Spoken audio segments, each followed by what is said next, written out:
coin toss is done now for both teams, and it looks like Altavista will be receiving, I think, if I heard that correctly. And Gretna in their home blue jerseys, white numeral, yellow gold pants, blue helmet, no logo or anything on the helmet, white face mask. Altavista there in their road whites, Oscar white jersey, got the orange and black trim, and then the black pants with the orange and black trim. Everybody's got the orange socks on tonight, and then the black helmet with the orange A, and we're just about set to go in this one, and one that really, if you look at two teams in the past however many years in single-A football, really two of the best right here. Altavista with the state championship in '09. Of course, we talked, Gretna's got 5 of them, including one last year. They are the defending Division II champs. Let's not forget that. And we'd be remiss. The crowd on the Gretna side is probably 95% full. Altavista, from this, it looks like they're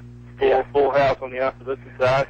Starting to see people line up around the fence, which is not uncommon here at Gretna for the big games. Yeah, that Altavista side, if it's not 100% full, it's 99.9. There's probably a weight limit on that last person that can squeeze in there. You probably got to be under 110 pounds or something. I've seen them 3 or 4 deep down here, so yeah. And then one thing about these two fan bases, Oscar, is two of the best fan bases that you're going to find around. And I think part of that is, most of these people can remember when times weren't so good for these two programs. For both programs. It's not like, if you're a Michigan fan, well, you're always used to the team winning. I mean, both these fans have seen the good and the bad. You got people that graduated from Gretna that have moved to Altavista and have kids now that are playing there, and vice versa. A lot on the line here. Should be a good one. Should be a very good one. Altavista set to receive. You got Malback and Thornhill back deep. Canaris is the place kicker and the kickoff guy for Gretna. He was a big part of their state championship last year. Altavista's got 4 spread across that 50-yard line, 2 about 10 yards back, 3 15 yards deep of that, and then the 2 deep guys. Canaris kicks it short, and that's going to get fielded by number 23, but not fielded successfully for Altavista, and he was hit hard. That was Devontae Clark. Clark had some time to catch it, but just did not catch it cleanly. Altavista retains the football, but they are going to end up losing some yards on that. Looks like they're going to mark it about the 15. Kyle, I'm a little bit of a disadvantage. They put me in the corner down here. They have. It's not the first time you've been put in the corner. Of course, a lot of times Oscar likes to fight his way out of that corner. That's the problem. Left hash mark, 21-yard line is where they'll end up spotting it. Altavista will be set to scrimmage from this near side. Thornhill back deep to receive the shotgun snap again. Not deep, but 5 yards deep. Snap is a good one. Looks right, throws right. He's got Malback on the screen with a blocker out front. Malback's got about 2 or 3 before he's wrapped up by a swarm of Gretna tacklers. 10 Gretna helmets getting to that football. Only guy that didn't get over there was the safety. Nice little screen. They're going to call it a gain of 4. Dimitri, nice tackle by Gretna to keep him from having a little sizable pickup. Yeah, and a good start for Altavista. Just a high percentage throw over there. Get it to one of your playmakers, Dimitri Malback. He gets a nice little 4-yard gain out of it. This time Altavista is going to go with 3 receivers to the near side here. They're on the far side right hash mark now. Thornhill going to run the draw. Got some room up the middle. Now it's closed up. He's probably got back to the line of scrimmage, Oscar, but not anymore. Yeah, he got back to the line of scrimmage, and Juan's been able to find some holes. Gretna defense closed those up. Nice stop by Gretna. Brings up a 3rd and 6. One of the reasons Gretna's been so good in the past 10 or 12 years is that defense. That's a constant. Coach Saunders is the head coach and the defensive coordinator. If you talk to anybody, he knows defense too. So the Hawks weren't going to slow down much there when he took over as the head coach. Altavista's going to go trips to this left side again. Malback is one of the slot guys. Thornhill's got a running back to his left as well. 3rd and 6. Juan's going to roll left out of the pocket intentionally, looking to throw. He does get rid of it. He's got a man. It's complete. That's Johnson. Johnson's going to shake one tackler, then hurdle him. Big gain right there. They cross the 50-yard line, and they're going to spot this on the Altavista 43. Excuse me, the Gretna 43. And nicely designed play. Had trips over on this left side, and the corner for Gretna was played back. It was set back a little bit, playing a little soft. Nice first down for the Colonels. Big completion there. Demetrius Johnson on the catch from that wide out position, and he got some yards after the catch as well, shaking that one tackle. Big pickup there on 3rd down. Thornhill's going to have a running back right behind him this time, 2 receivers on each side. He'll hand to Destin Brown. That's the running back. Brown gets a good 3 or 4 yard pickup straight up the middle, right behind the center. That's McLeese. McLeese, again, the shotgun snaps from McLeese have been perfect all year. Knock on wood if you're an Altavista fan. Yeah, nice gain. They're going to call it a gain. Gain them right at 5. Good gain there for Altavista. They go from that no huddle. The offensive line kind of huddles up, and the skill guys just kind of spread out to where they can see the call from the sideline. Looks like the play is set. Thornhill's got 2 receivers on each side.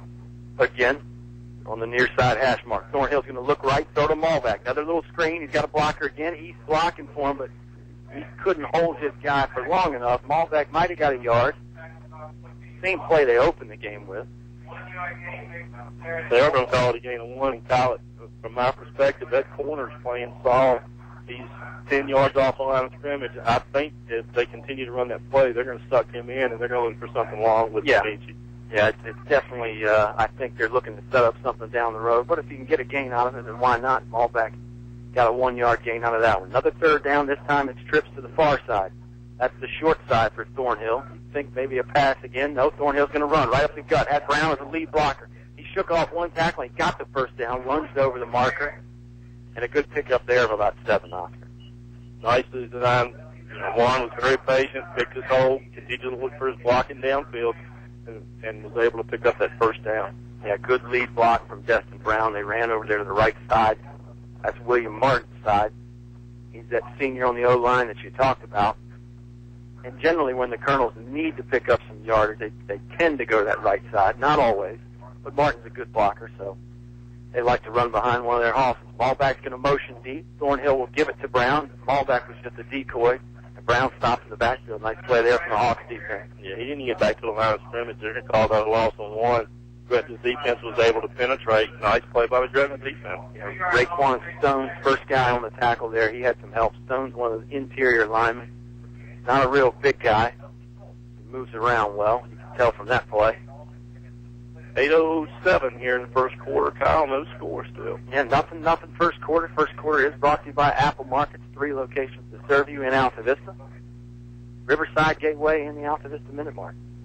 Thornhill, 2nd and long now. He's looking deep. Throws over the middle. It's picked. Interception here for the Hawks, and that's number 51, the middle linebacker, Taquan Oates. He's one of their big playmakers, and he gets an interception there. Turnover. Hawks will take over on the 35-yard line, 37-yard line to be exact, Oscar. And a crossing pattern, and I don't know that Juan ever saw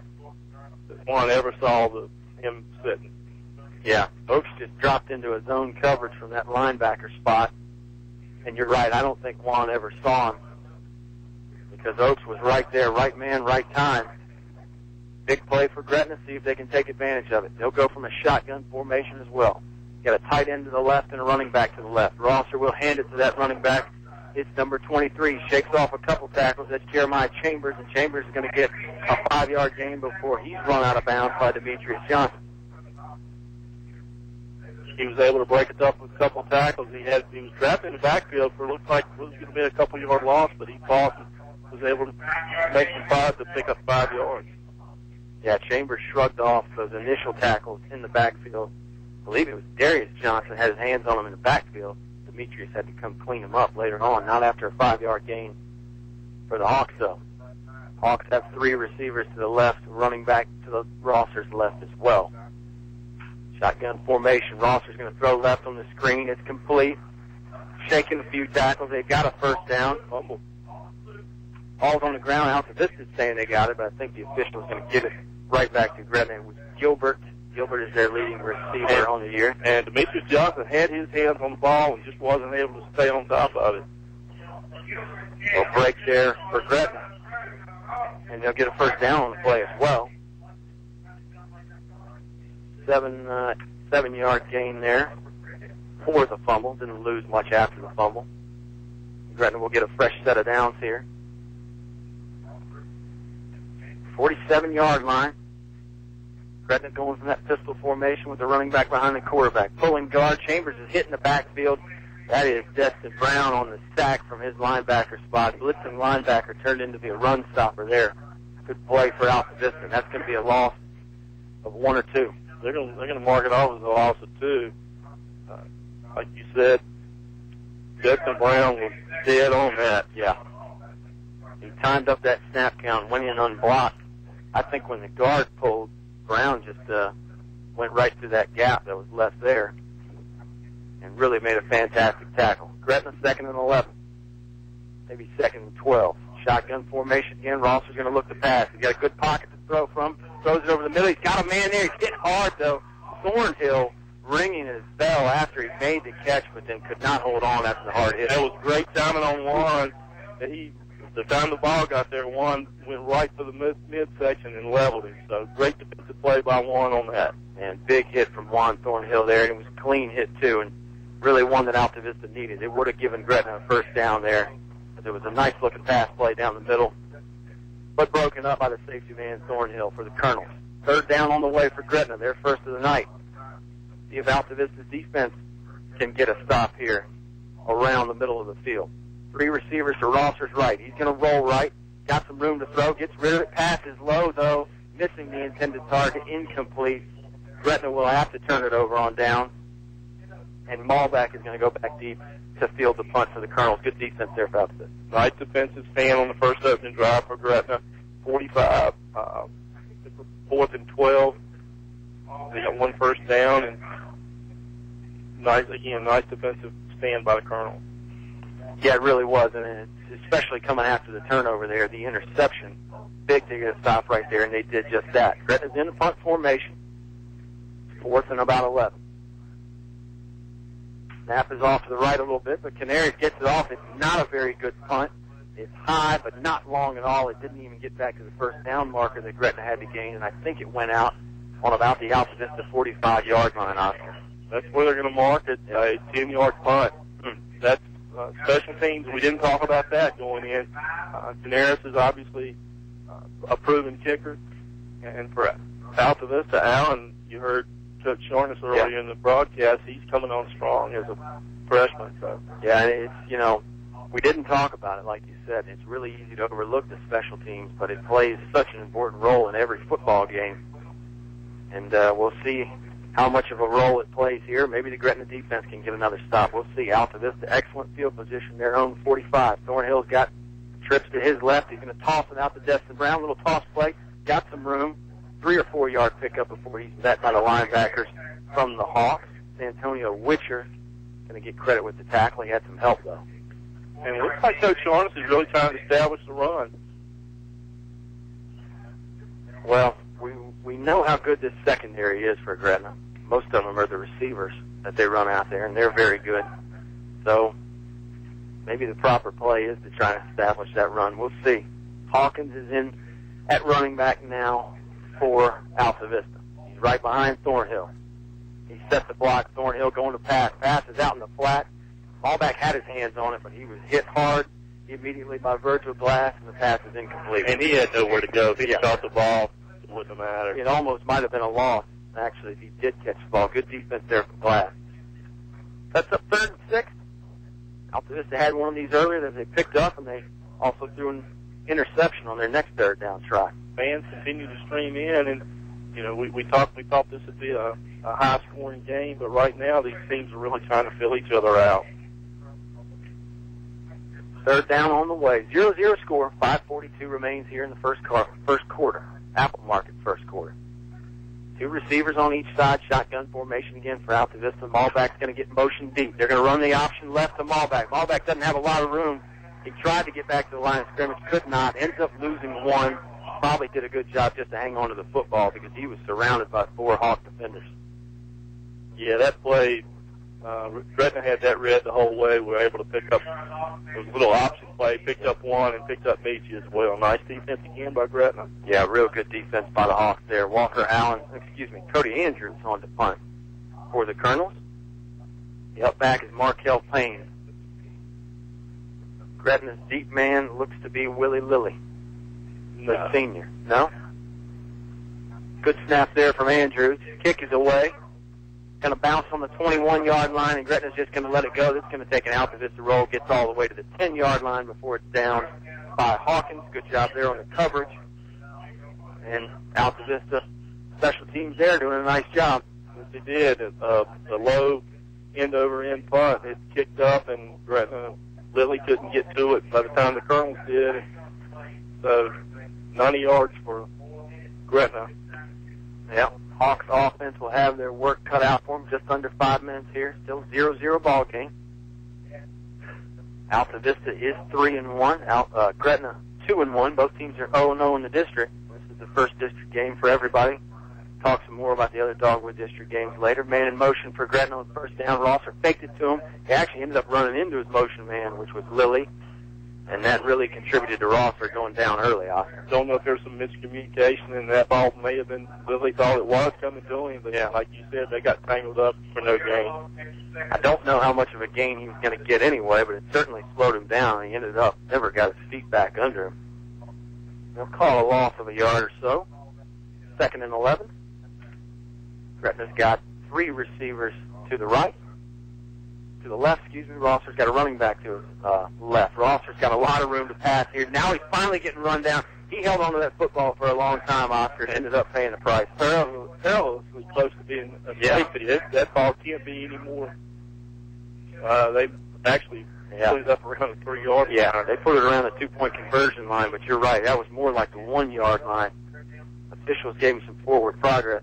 Credit Darius Johnson on the sack there, but he had 2 or 3. You know, that entire Altavista defensive line was going to get there eventually. Rosser just held on to the ball for a long time. And he had to. The secondary had great coverage. Yeah. That was really one of those coverage sacks. Well, Gretna's going to have 3rd and long, 3rd and about 20. From the 2.5-yard line, call it to 3. 3 minutes, 3.5 minutes, no score. Gretna's going to go from the I formation now. 2 wide receivers and a tight end. Tosses to Chambers. Chambers is hit hard and brought down. 21, Timron Brown gets the tackle. And that is a big stop there for Altavista. This will force Gretna to punt. And Canaris is probably going to be standing in his own end zone when he does it. Jacob Hawkins had him low and couldn't quite hold him. Held him up a little bit, and then Timron met him high, and nice hit. Yep. Last punt was not good for Gretna. It was only about a 10-yard kick. They're going to need more than that here if they want to get out of danger. Canaris has got about 2 yards before he steps out of bounds. Snap's good. Altavista really was coming after that one. They did not get it, but this one is short too. Bounces on the 20 and is just going to roll across the 20 before Gretna downs it. Altavista. You talk about good field position last time. This is great field position. They're going to start on the Gretna 20-yard line. And again, you've had a 12-yard punt, a 10-yard punt, and a 15-yard punt from Canaris, so field position game has been easily won by Altavista at this point. Yeah, Andrews for Altavista switches the field with his great punt, pins Gretna back deep on their own 10, and they lose some yards. Credit the Altavista defense there. And then the pressure Altavista applying to try and block the punt, I think, had to contribute to this short one. Altavista will start from the middle of the field, 20-yard line.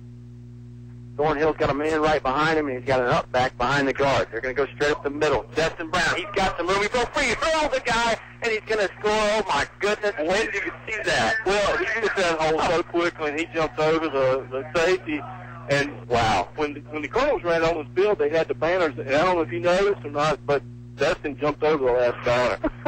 Well, he jumped over the last tackler there. That was an impressive play. 6-0 Altavista leads as they go in the end zone. Walker Allen on the kick, 20-yard touchdown run from Destin Brown. And, man, the one guy that had a chance to put his hands on him, Destin just hurdled him in one of those plays that you really only see on Sundays.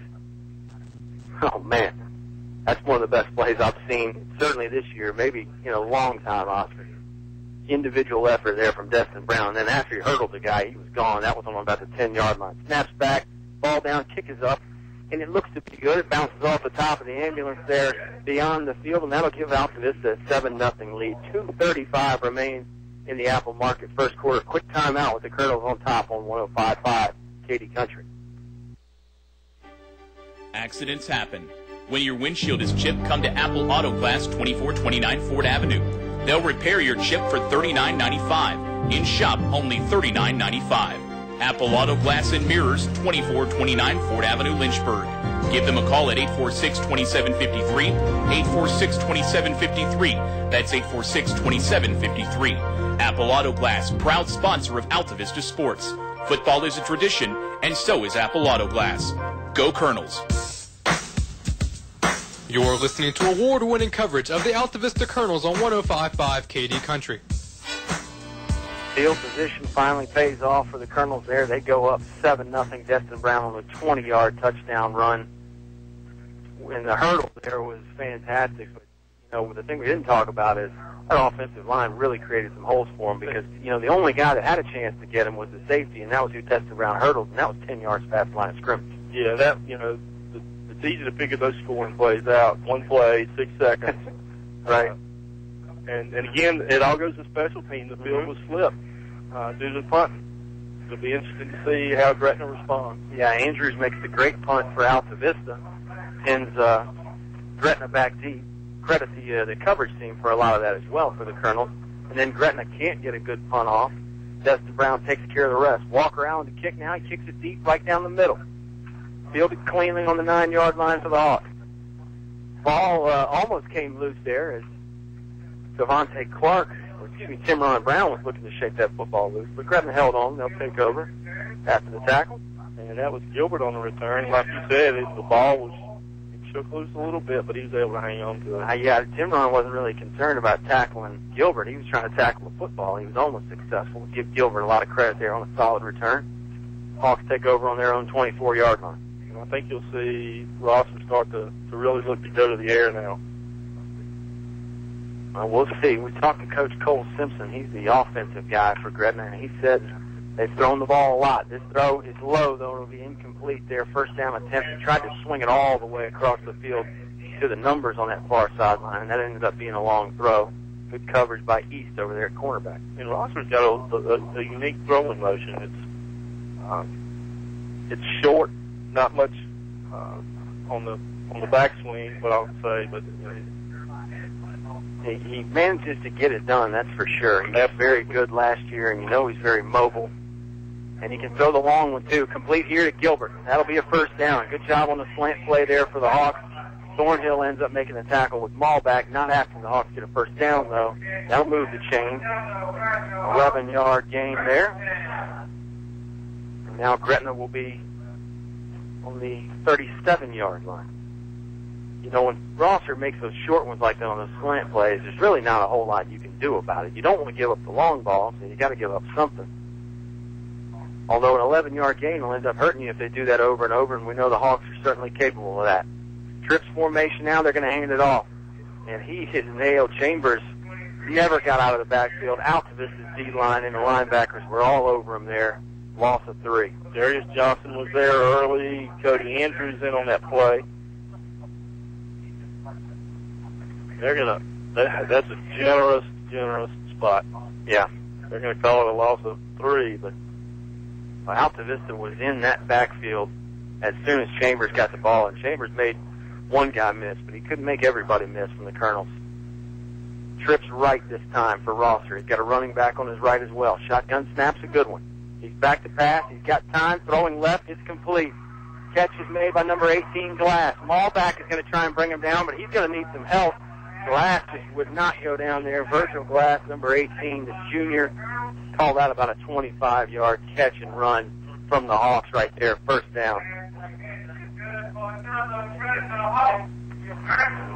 Hawks moving the chains now. Maybe they're starting to get a little bit comfortable. Maybe they just needed to go down on the scoreboard a little bit to wake themselves up a little bit. 1 minute and 20 seconds remain in the first quarter. Colonels up 7-0. And they picked up 30 on that play. Yeah, big pickup there.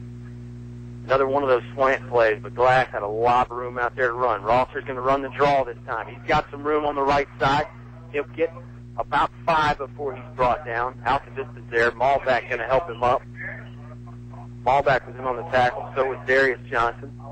They're going to mark that off, and it's going to be a gain of almost 9. Yeah, big gain right there for Rosser. He had a lot of room on the right side. Good blocking that time from Gretna's O-line. Right tackle was able to seal corner and gave Rosser plenty of time. Right tackle is Zach Edwards. Man in motion now for the Hawks. Shotgun snap. They actually went with a direct snap to the receiver. I don't know if that was by design or not.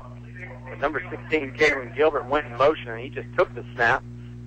Good timing if that's the way it was supposed to work. He got to the first down, got close to it. Not going to measure it. They're just going to say he got it. So give Gilbert a gain of about 2 or 3 there. Okay, thought a gain of 3. And first quarter may run out here. About 20 seconds remain. Altavista is up 7-0. Destin Brown had a 20-yard touchdown on the previous drive. Gretna's been marching their way down the field here on this drive. Rosser's taking his time. That clock might run out here any second. Man in motion again. Rosser will fake to him. He's looking to pass. He's hit as he throws, and it's picked. Altavista's got an interception. It's Destin Brown. It got hit by somebody, and Brown just ended up being in the right place. Boy, Demetrius Johnson was all over him and went high, blocked it, and nice interception by Timron. They were able to pull off that, and 2 seconds remaining in the quarter. 2 seconds remain in the first quarter. Both teams have an interception to their credit now. And, boy, it couldn't have come at a better time for the Colonels because Gretna was just marching that football down the field. It looked like their offense was really starting to get in gear, Oscar. Big-time play there from Altavista. Johnson harassing Rosser in the backfield. Rosser just could not get the pass away clean. And Altavista takes over here. 25-yard line. Their own 25-yard line. Altavista's got a bunch formation to the left. Thornhill's looking left. He's got a good pocket. He's going to throw deep. He's got Johnson deep, but he overthrew him by about a yard. Thornhill really uncorked a long one, and Johnson just could not run it down.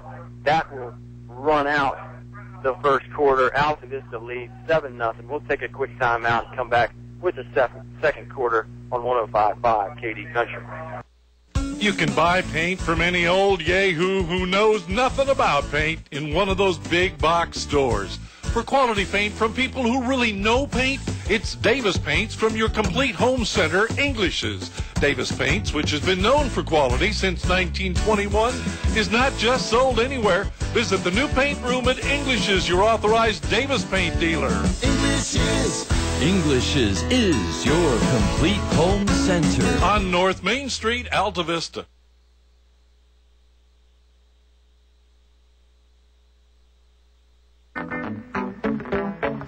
You're listening to award-winning coverage of the Altavista Colonels on 105.5 KD Country.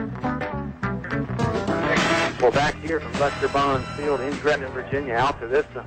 The visitors up 7-0, Oscar, in a first quarter that flew by. You know, no real stopping time other than the Destin Brown touchdown run. And then, to end the quarter there. So it went quick, and I'm sure Gretna's not happy with the way it went. Colonels on the other side have got to feel good. They maybe feel like they have missed some chances, though, too. Long pass on first down there for Altavista was incomplete to end that quarter. Thornhill was looking for Demetrius Johnson deep. Altavista got the ball on an interception of their own. So it'll be 2nd and 10 here. Altavista's on the near hash mark, close to us up here in the press box, and close to the Gretna sideline. Thornhill's maneuvering some backfield members around. Got it set the way he wants. Thornhill will give it to the running back. That's Hawkins. Hawkins is hit. He didn't get back to the line of scrimmage. Well, just some quick stats from the first quarter. Very even. Altavista with 12 yards on the ground. Total of 42. Passing, 54 total yards. 6 yards rushing from Gretna. 50 through the air, so a total of 56. Very even, both with 1 turnover. Yeah, both quarterbacks have thrown an interception. And you mentioned in the Subway pregame, Oscar, that's not that surprising with the amount that both these teams like to go to the air. I think you're going to throw one up to the other team at some point. Just have to hopefully limit those mistakes as much as possible. Altavista's done a good job of that so far tonight, especially in the special teams. 3rd down now. Altavista, I believe, took too much time. It is a delay game. This will move the Colonels back 5 more yards, make it 3rd and 15 now.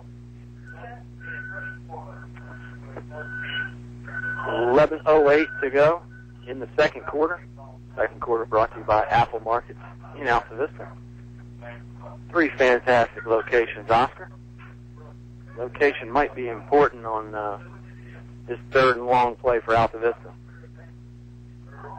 Thornhill's got Hawkins in the backfield with him. Three receivers to his right. That's the short side. Now he's going to send them all back over to the far side. Two on each side now. Thornhill is looking left. He's going to have to get out of the pocket. He won't make it out of the pocket. Brought down hard by Gretna. Yeah, 10-yard loss on that play. One, he was looking, and Gretna blitzed. Jeremiah Chambers came in from the left side untouched and was able to get him up high. Yeah, Thornhill looked left, and that's where the pressure came from. So that was bad news for the Colonels. They're in a punt formation. Andrews will need another good one in order to limit the damage here after that big sack and the penalty before that. Gretna's got two guys back deep, and then they got one guy in the middle. So it looks like they're setting up the return. They could be dangerous. Snaps a little high, but Andrews fields it. Kick is a pretty good little line drive. Gretna's going to let it go, and this is good news for the Colonels because this is going to roll to the 47-yard line. McLeese, first man down there to cover it. Great job by him. And Gretna looked like they might have had a return set up, but the line drive kick, I think made the return man think twice there. It was almost like it was a short hop in baseball. He didn't. It hit within 3 or 4 yards of his feet, and he really was indecisive and didn't have any options but other than let it go. And he got about 10, 12 yards to roll off of it. Well, you always tell your punt return guy, if you're ever in doubt, just get away from it, because the last thing you want to do is mishandle it. Gretna takes over here. Right side of the 50 for them, left side of the 50 for us here up in the press box. Rosser will throw. He had a man initially who hit the hands of the receiver and dropped. I think that's Vaughn Bennett over there on the right side. And it was a nice route by Bennett. The ball was low, and if anybody was going to catch it, it was going to be him. And really probably should have grabbed that up. Yeah, he had to stretch out, but he definitely got some hands on it. Tough one to come up with, though. Altavista was there. Malback was the cornerback on that side. So it'll bring up second down. Far hash mark. Gretna's got a shotgun formation again. Three receivers to the left. They'll throw left. That's complete to Lilly. Lilly shakes off the first guy, and he's brought down. First down, 12-yard gain for Lilly and the Hawks. Nicely designed play, and again, I think you're going to see the Gretna Hawks continue to air the ball out. Well, they've had success with it. If it ain't broke, don't fix it. You know Rosser can throw it with the best of them. They had a nice drive going until that interception. Of course, that was based on the blitz from Johnson. Yeah, when Rosser has time, he's pretty good. He's got some time this time. He's going to throw deep. He pump faked, then he went to the long man. He was looking for Glass. Glass was covered up very well, though. Andrews was in coverage, and Malback, too.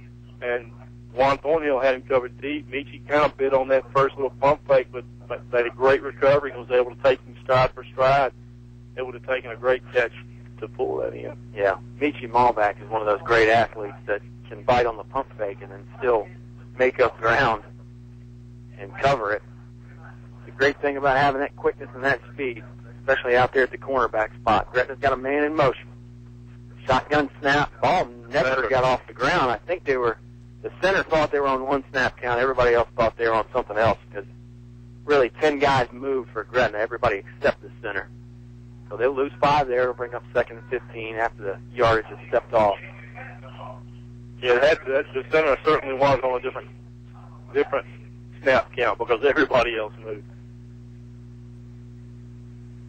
So Gretna's set to go, middle of the field, directly in the middle of the field. Couldn't drop it any closer. 9:32, Kyle, remaining in the second quarter, 7-0. Colonel still lead. Colonels had the Destin Brown touchdown. About 2 minutes to go in the first quarter. That's the only scoring we've seen. Shotgun snap gets back to Rosser. He's going to have to get out of the pocket in a hurry, and he does. Looking to throw. Got a block in the back, I think, or a hold somewhere on the Gretna offensive line. Rosser did not get back to the line of scrimmage, which was about the 40. You're going to get a hold.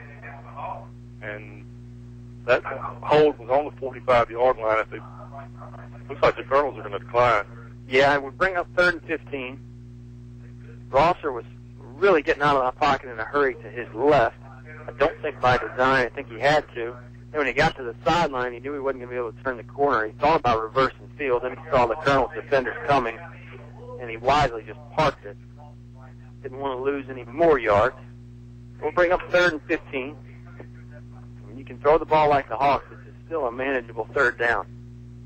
Altavista Colonels have got to be careful here.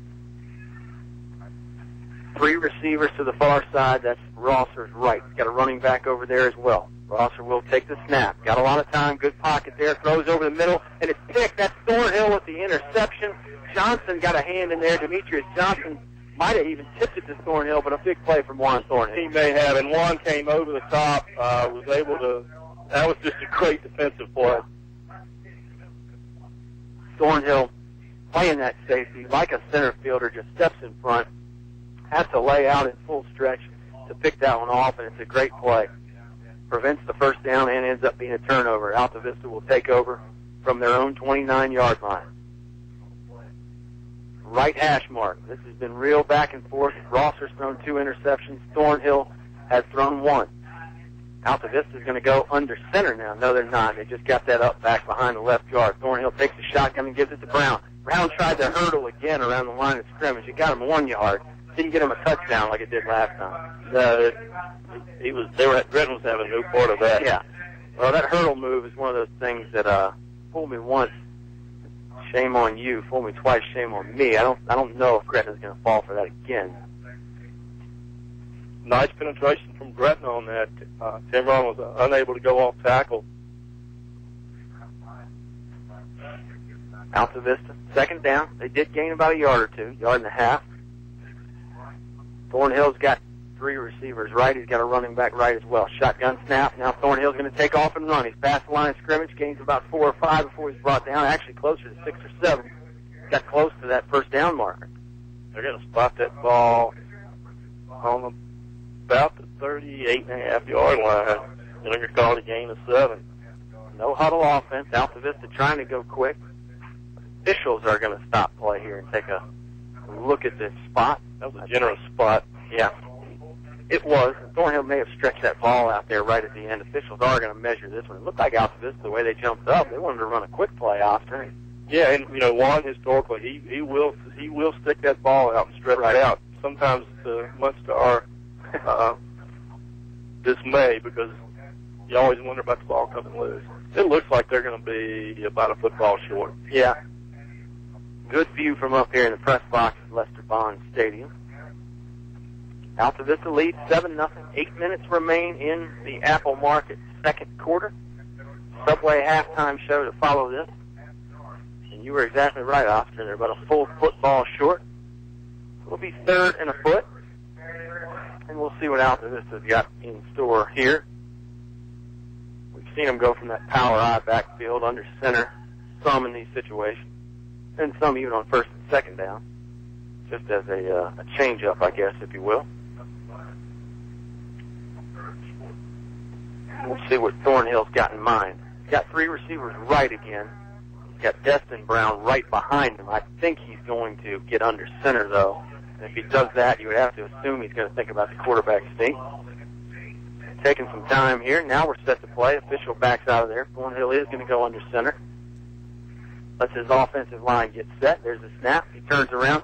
He actually fakes it to Brown. He's going to take it off right side. Thornhill's got some yards there. It almost looked like the old veer option play there. He looked like he might have been reading the lineman.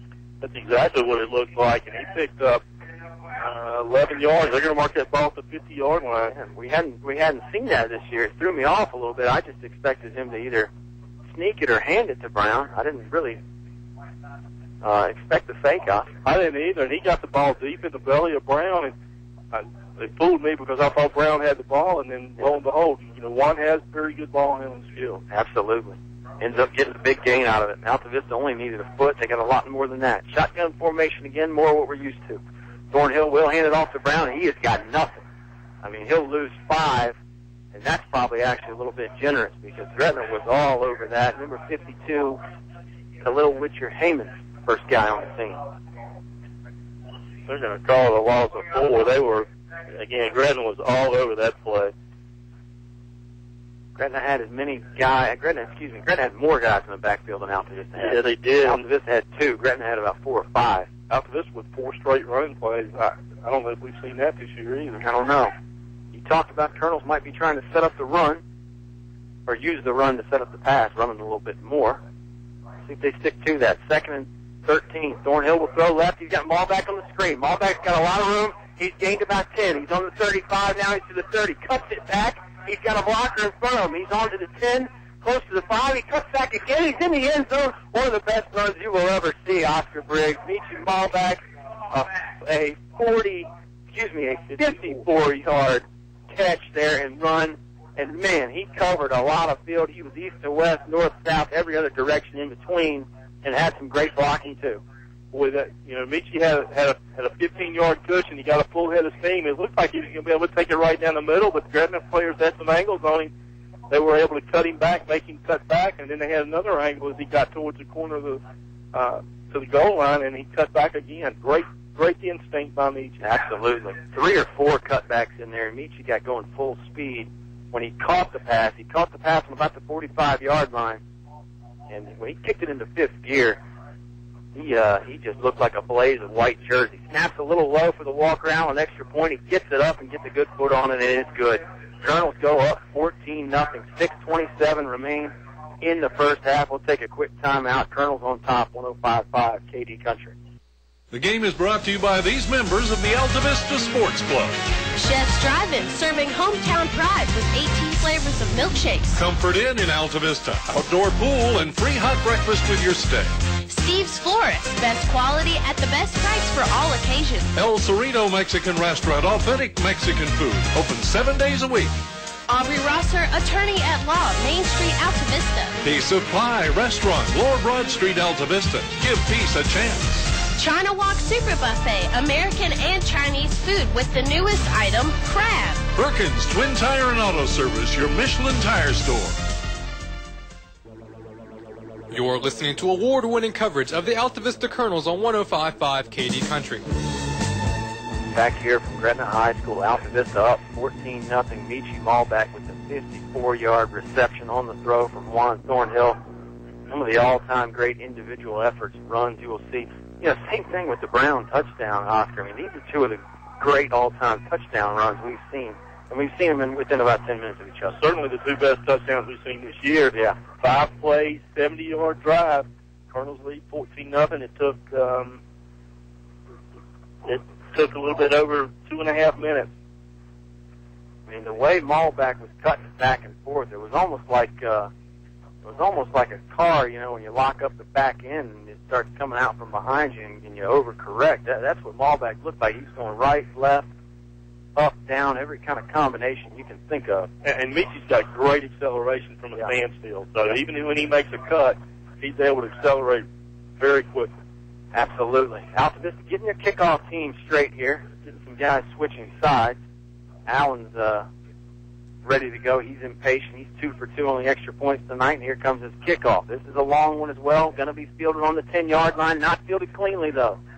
I believe that's Glass. Glass shakes off one guy. He runs over another. That's not Glass. That's actually number 16, Caleb Gilbert. Glass is 18, Gilbert 16. And they're both good runners and good receivers for the Hawks.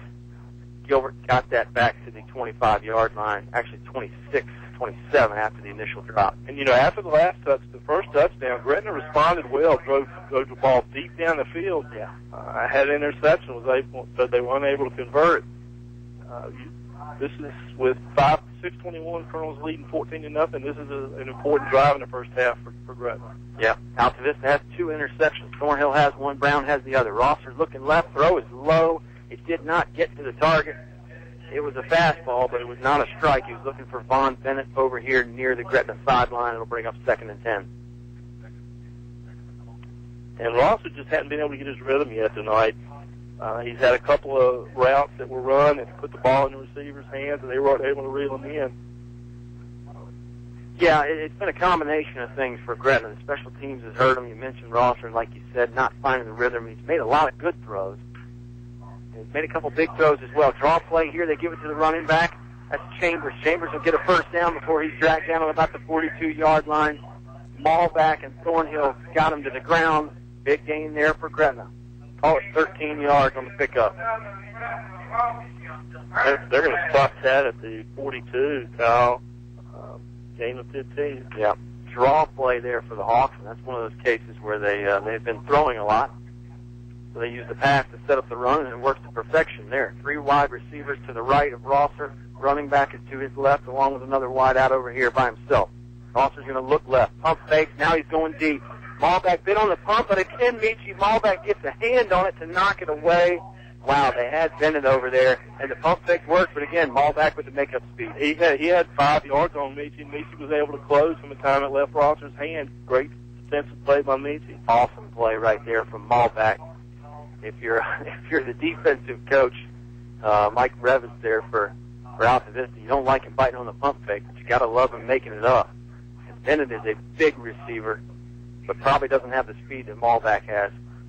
2nd and 10 now. Man in motion is Lilly. They fake to Lilly. Rosser throws right. Ball is high. It got tipped a couple times.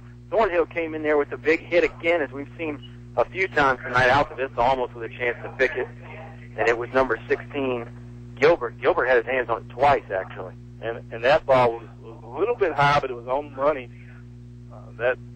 Rosser showed his throwing ability on that play. Yeah, well, we've seen it a few times. Rosser can throw the fastball. And that's one of those catches, one of those 50-50 kind of catches that you catch 50% of the time, 50% of the time you don't. Altavista with good defense, though, to help break it up. Lilly in motion again. They'll give to him. Now the reverse is on the way. That's Gilbert. Gilbert had Rosser out front blocking for him. He got to the first down marker along the sideline. Where did he step out? He didn't step out until after he got the first big play there, and Gilbert comes up and gets the fans pumped up. Good-looking reverse play there from the Hawks. And Oscar, a lot of times when a defense pursues as hard as Altavista does, they're susceptible to that reverse. Well, and Jacob Hawkins stayed at home, and I thought he was going to be able to turn him inside, but Gilbert still was able to get outside. And pick up 13. Well, Gilbert had a good lead blocker in front of him. That was his quarterback, Rosser. Rosser did a good job clearing some space for him. Gilbert really, once he got ahead of steam, he was hard to bring down. First down now for the Hawks. They're across the 50-yard line. Rosser's going to look to throw. He throws right. It's caught by Gilbert. Gilbert's going to make the first guy miss. Going to make the second guy miss. That's Glass. Virgil Glass got the first down and more. He caught it about 4 yards away from the line of scrimmage and made the other 7 himself. They're going to mark that. So, A couple odd spots in the football here tonight. I was sure he had a first down. Yeah, I thought he did too. Maybe that knee went down early. It could have. Never know. It's the reason why we're up here and not down there throwing flags. Timeout on the field. It looks like Altavista's defense wants to talk things over. We'll take a timeout with them. Colonels lead 14-0. 5 minutes remain in the second quarter here on 105.5 KD Country. English Construction Company has been in the building business since 1932, so it's only natural that they appreciate the building process. They recognize the fact that organized sports programs build character as well as bodies and minds. They know that high school sports build our youth into more well-rounded and more productive adults. English Construction Company is proud to be a sponsor of high school sports and salute all athletes, coaches, and teachers. A word of praise and encouragement from English Construction Company with offices in Lynchburg, Virginia. You're listening to award-winning coverage of the Altavista Colonels on 105.5 KD Country. Altavista uses their first timeout. Comes with 5:03 remaining here in the Apple Market second quarter. As Gretna again, Oscar, marching the football down the field. We've seen this once or twice already tonight, but Altavista's come up with some big stops or the interceptions. They've got 2 of them.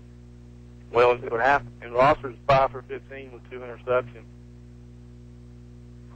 Yeah, and you think, that's not going to continue. Right, that's exactly what I was going to say. You got to feel like those numbers are going to improve from a Gretna standpoint. Rosser's got a man in motion again. Movement, again, I think a snap count issue. Half the team went on 1 count, the other team stayed still. So this will bring up 2nd and 6. I could have sworn Glass had the first down on the previous play there, but they marked him short. They'll step this off. Right hash marks where Gretna will scrimmage from. They're in their shotgun formation again. They had Gilbert in motion that time. See if they go with the same play. as we're set to go here. Altavista in that 3-5 defense been pretty good here tonight. They do motion Gilbert, but fake it to him. They throw, got a man complete. That's Lilly. Lilly runs away from one tackler, gets knocked down by Malback and Destin Brown. Cody Andrews there as well. First down pickup for the Hawks again. See where they spot this one at. I think they're going to spot it on the Altavista 19-yard line. No, 24-yard line. Gain of 15. Nice strike and nice run after the catch. Yep. I was only 5 yards off on the spot. I'm getting better. 3 receivers to Rosser's right. That's where he's looking. Steps up in the pocket. Now he's got to get rid of it, and he does. It's complete. I think it's Lilly over there on that side. He's hit close to the first down marker where he's brought down. Don't know if they're going to give him the first down or not, but it's a nice pass pickup there for the Hawks. And I got to tell you, that was nice progression from Rosser as he looked. His primary receiver was covered. Did a pump fake, was able to go to his secondary. Yeah. They're going to call that a first down, marking it on the 14-yard line. Yeah, fresh set of downs, 14-yard line. Call it an even 10-yard pickup. 2 receivers on each side of Rosser's now running back left. They got Gilbert in motion. They fake it to him. Rosser goes up the middle. He's going to bounce off a tackle. It looked like he was down. He's got some room along the left side now. He will get run down on the 7-yard line. Big stop there for Altavista because Rosser had intentions to get in that end zone. Boy, he ran into the middle and just came out of the pile somehow and ends up gaining yards, 6 or 7 of them. Go ahead, Oscar. They're going to call that a gain of 3, Kyle. I mean, a gain of 7, excuse me. Second and 3.5 now. Gretna's in the shotgun again. They've got a bunch formation just off right tackle there. See if Rosser goes there. He will. Pass run option. He's looking at the end zone. He throws. He's got a man. Touchdown. Hawks score. Big play right there. Von Bennett coming across the back of that end zone there. Great presence by Rosser to find him. And that'll be 6 points for the Hawks. They'll try the extra point. Well, we talked about Rosser being 5 for 15. He completes this next 3. And we wondered how they would respond. We just got our answer. Exactly. You had to feel like Rosser's numbers were going to improve anyway. And also the scoreboard situation has improved for the Hawks. Big play right there and a nice long drive for the Hawks as well. Extra point on the way. Canaris, left-footed kicker, is set to go. Rosser will hold. Snap gets back there on the tee. Looks good. It is good. 14-7 now. Gretna's cut the lead in half. Colonel still lead. We'll take a quick timeout. 3:43 remains in the second quarter on 105.5 KD Country. A short drive will save you money. That's right. A short drive can save you hundreds, maybe thousands. The absolute best selection of new and pre-owned vehicles to choose from. Have a trade? When you make a deal, Feller Chevrolet will pay it off, no matter how much you owe. Slow credit? Don't worry. Drive away today in your new or pre-owned vehicle. Remember, if you didn't purchase your vehicle from Feller Chevrolet, you paid too much for it. Feller Chevrolet in Altavista. You're listening to award-winning coverage of the Altavista Colonels on 105.5 KD Country. 3 minutes and 43 seconds remain in the half here. Gretna just cut the lead in half. 14-7 now. The Colonels on top. Dion Rosser to Von Bennett. After a really long, sustained Gretna drive there, that offense appears to be getting in gear, Oscar. 11 plays, 73 yards. It took them 2 minutes and 44 seconds, Kyle. Again, we talked about would they respond. They absolutely did. Now with 3:43, the crowd's back into the ball game. A little bit of momentum shift. Be interesting to see how the Colonels respond. Yeah, and I think the big play, and, there's a bunch of big plays, but one of them you can look at is that reverse that they picked up the first down with on third down. You got your quarterback out front doing the dirty work, throwing the block. Everybody loves that blue-collar attitude. And then when Gilbert got the first down, he motioned to that Gretna crowd and wanted them to get up and make a little noise. And maybe that worked. Maybe that's a turning point there for the Hawks. They still trail by 7. They're getting set to kick this off. Canaris puts it on the far hash mark. And we'll see if he pooches it to this side. He does. It's not a pooch, though. It's a long one.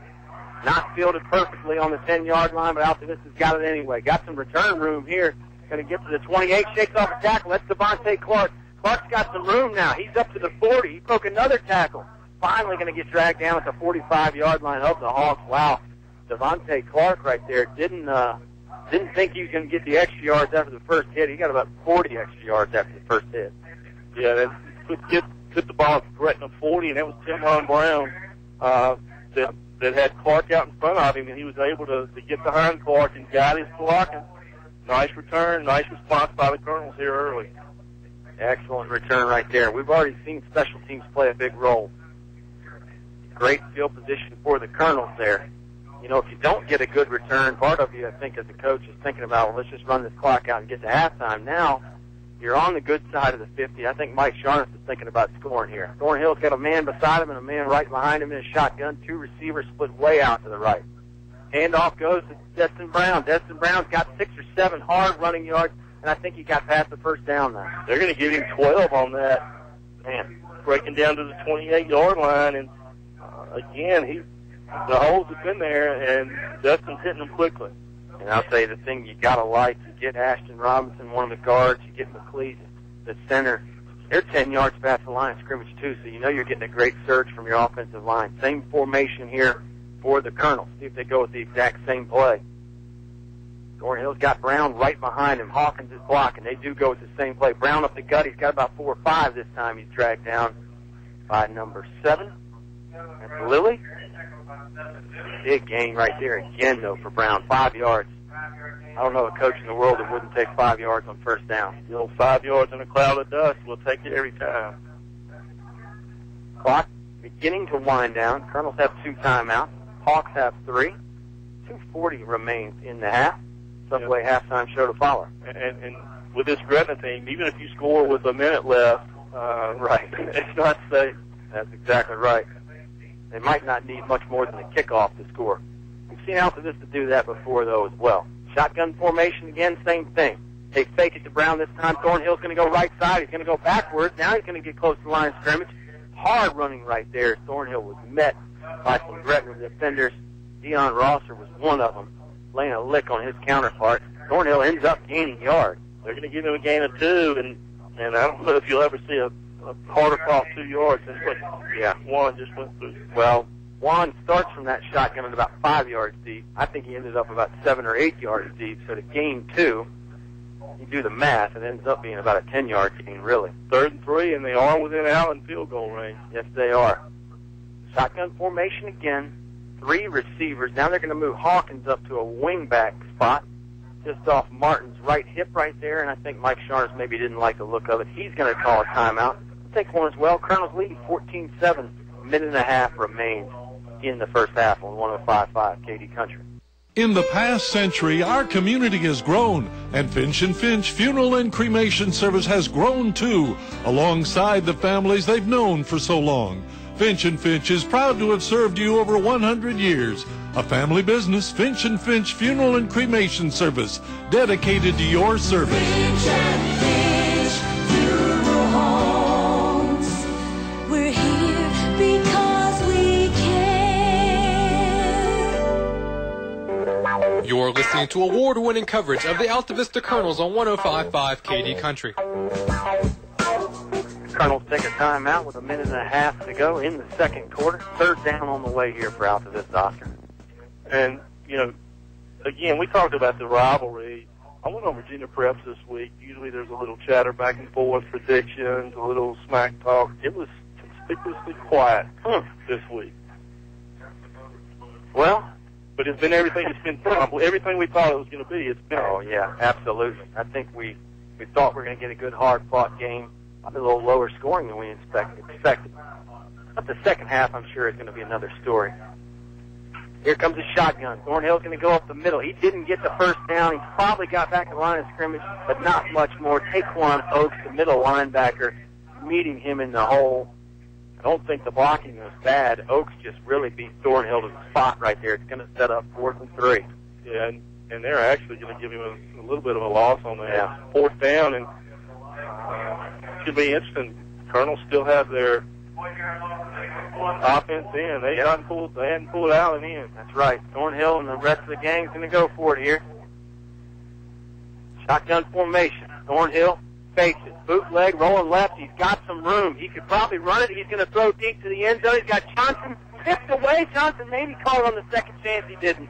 Incomplete. It'll be a turnover on down for the Colonel. Boy, you hate to second guess, but Juan had a ton of room. He could have picked up the first down, I think. Yeah, he did have a lot of room right there. He had Demetrius Johnson in the end zone, though. Hawks closed in a hurry on Johnson. Johnson got a hand on it.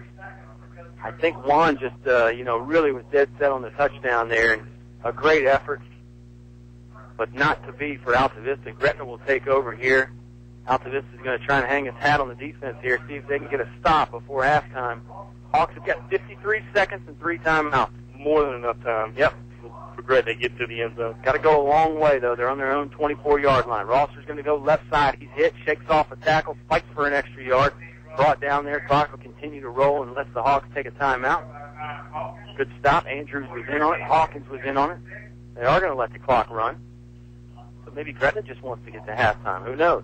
And they do get the ball first, and that may be what Coach Saunders is willing to do. And that's a good point. There's no point in taking a big chance when you get the football coming out of the locker room. 26 seconds now. I have a feeling if the Hawks got a big gain, though, they'd use one of those timeouts. Down to 20 seconds. They're really not in a hurry, though. Rosser doesn't even look like he wants to snap it. Now he's ready to go in a semi-crouch. He'll run again. Not a lot of room. He's hitting the backfield, shakes off a couple tacklers, slipping and sliding, managed to get close to the line of scrimmage, but not past it. And I do think the Hawks are going to let the clock run out now. 1 second. Half is here, and the first half is over. Well, that was a wild one. Gretna a little conservative there with the football late. They're down 7. Altavista leads 14-7. We'll be back with the Subway halftime show on 105.5 KD Country. Don't you think it's time that your business account made you money? I'm Marion Marshall with First National Bank, and we've introduced a small business interest checking account that earns your business interest. That's right, interest. So for a progressive small business checking account, come to First National Bank today. We'll show how your business account will earn interest, and we'll provide you with an extraordinary customer experience. First National Bank, member FDIC, equal housing lender. Altavista Colonels football is supported by El Cazador, the people who brought the first Mexican food to the area 12 years ago, and they're still going strong 7 days a week. You are invited to come by before or after the game for Mexican or American food, all reasonably priced with great service. Find out why people keep coming back to El Cazador Mexican Restaurant, Main Street in Altavista. Try one of their daily lunch specials priced under $4. El Cazador Mexican Restaurant thanks you for your loyalty and your business. Don't forget the young Elvis returns to the El Cazador Altavista, Tuesday, September 25th. Hey football fans, good news from Altavista area Apple Markets. Check out in-store specials like Red Bull 2 for $3.33 in the 8-ounce size and a case of Coca-Cola for only $5.99. Grab a box of delicious fried chicken at Riverside or Main Street Apple Market locations. 16-piece size just $16.99 and 24 pieces $24.99. Apple Markets have great tasting chicken tenders too. Apple Market convenience stores at Gateway, Riverside, and Main Street in Altavista.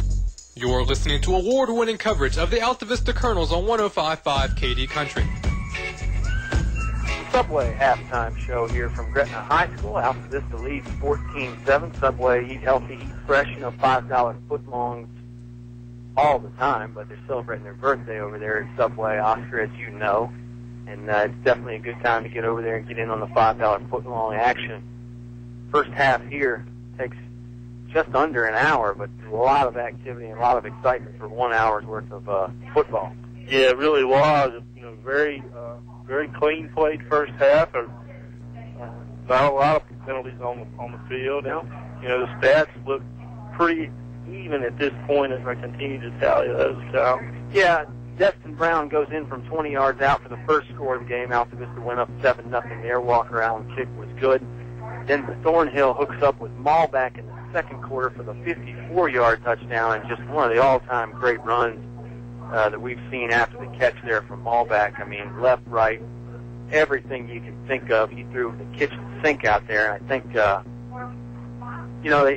scientists, Oscar, say 2/3 of the earth is covered by water. I think the other third is covered by Malback and Thornhill. Because between those two guys, I mean, he can really cover some ground, not just on offense, but defense, too. No, and so in Rosser, you may I think a little bit more than that. I think you get the other third covered, yeah. Might even get out in the ocean some between those three guys, cover some extra ground. But, no, Gretna was down 14-0, and they went on a long, sustained drive. Rosser ends up finding Vaughn Bennett in the back of the end zone from about 5 yards out. It was a great pass play, especially down that close to the end zone. And Gretna cut that lead in half 14-7. Canaris' kick was good after that. So that's where we stand scoring-wise. And Altavista responded very well after that nice kickoff return. He got up to the Gretna 40 and had a little bit of a drive going, and then it just stalled out as Juan went for the touchdown. Yeah, Juan, I think, went for the knockout blow there late in the half, maybe. And when you see what Gretna did with the football afterwards, how they just took it in halftime, can't really fault Juan for taking a chance at the end zone. And I was a little bit surprised with 53 seconds and 3 timeouts. Yeah. Historically, Gretna's been a little bit aggressive in that situation. So, again, I was a little bit confused by that. Yeah, and certainly champion's privilege, we'll say, coach's privilege to do whatever you want to with the ball there in that situation. And I think there are a lot of coaches that would just say, hey, let's go to halftime. We get the football back. We'll go then. But you're right. I think historically in the past, you think of a high-powered Gretna offense, and certainly with 3 touchdowns to work with. But Coach Saunders and Coach Simpson, they've probably got to think about hanging on to the football, too. You don't want to just throw it around. I mean, we've seen the Colonels pick Rosser twice already tonight. That's right, and he settled in towards the last half of the second quarter, and Altavista had a couple of timeouts too, and that may have been a concern as well. Yeah, you throw in the Gretna gets the ball back first, and maybe sound strategy by Coach Saunders. Yep, we'll see what happens here in the second half. We've still got plenty of time here on the Subway halftime show to discuss all these items and more. Subway, eat healthy, eat fresh. We'll take another quick timeout and let some of our sponsors get a word here. Altavista leads 14-7 at halftime on 105.5 KD Country. Accidents happen. When your windshield is chipped, come to Apple Auto Glass, 2429 Ford Avenue. They'll repair your chip for $39.95. In shop, only $39.95. Apple Auto Glass and Mirrors, 2429 Ford Avenue, Lynchburg. Give them a call at 846-2753, 846-2753. That's 846-2753. Apple Auto Glass, proud sponsor of Altavista Sports. Football is a tradition, and so is Apple Auto Glass. Go Colonels. You can buy paint from any old yahoo who knows nothing about paint in one of those big box stores. For quality paint from people who really know paint, it's Davis Paints from your complete home center, English's. Davis Paints, which has been known for quality since 1921, is not just sold anywhere. Visit the new paint room at English's, your authorized Davis Paint dealer. English's is your complete home center. On North Main Street, Altavista. A short drive will save you money. That's right. A short drive can save you hundreds, maybe thousands. The absolute best selection of new and pre-owned vehicles to choose from. Have a trade? When you make a deal, Feller Chevrolet will pay it off, no matter how much you owe. Slow credit? Don't worry. Drive away today in your new or pre-owned vehicle. Remember, if you didn't purchase your vehicle from Feller Chevrolet, you paid too much for it. Feller Chevrolet in Altavista. You're listening to award-winning coverage of the Altavista Colonels on 105.5 KD Country. Back here on 105.5 KD Country. Halftime, Subway halftime show. Hawks Colonels, the old rivalry game renewed, Oscar, and when you look around the rest of the district, Appomattox at Chatham tonight. I believe Appomattox is up 14-7 at halftime in that one. Dan River at William Campbell. Generals come back to town next week. Second time Altavista will get a look at them. And William Campbell 0-4. That's surprising, I think, to me and you, because they've got a good football team. Record might not show it. Yeah, and they really do. The Lockett brothers are extremely talented. But William Campbell got off to a slow start last year.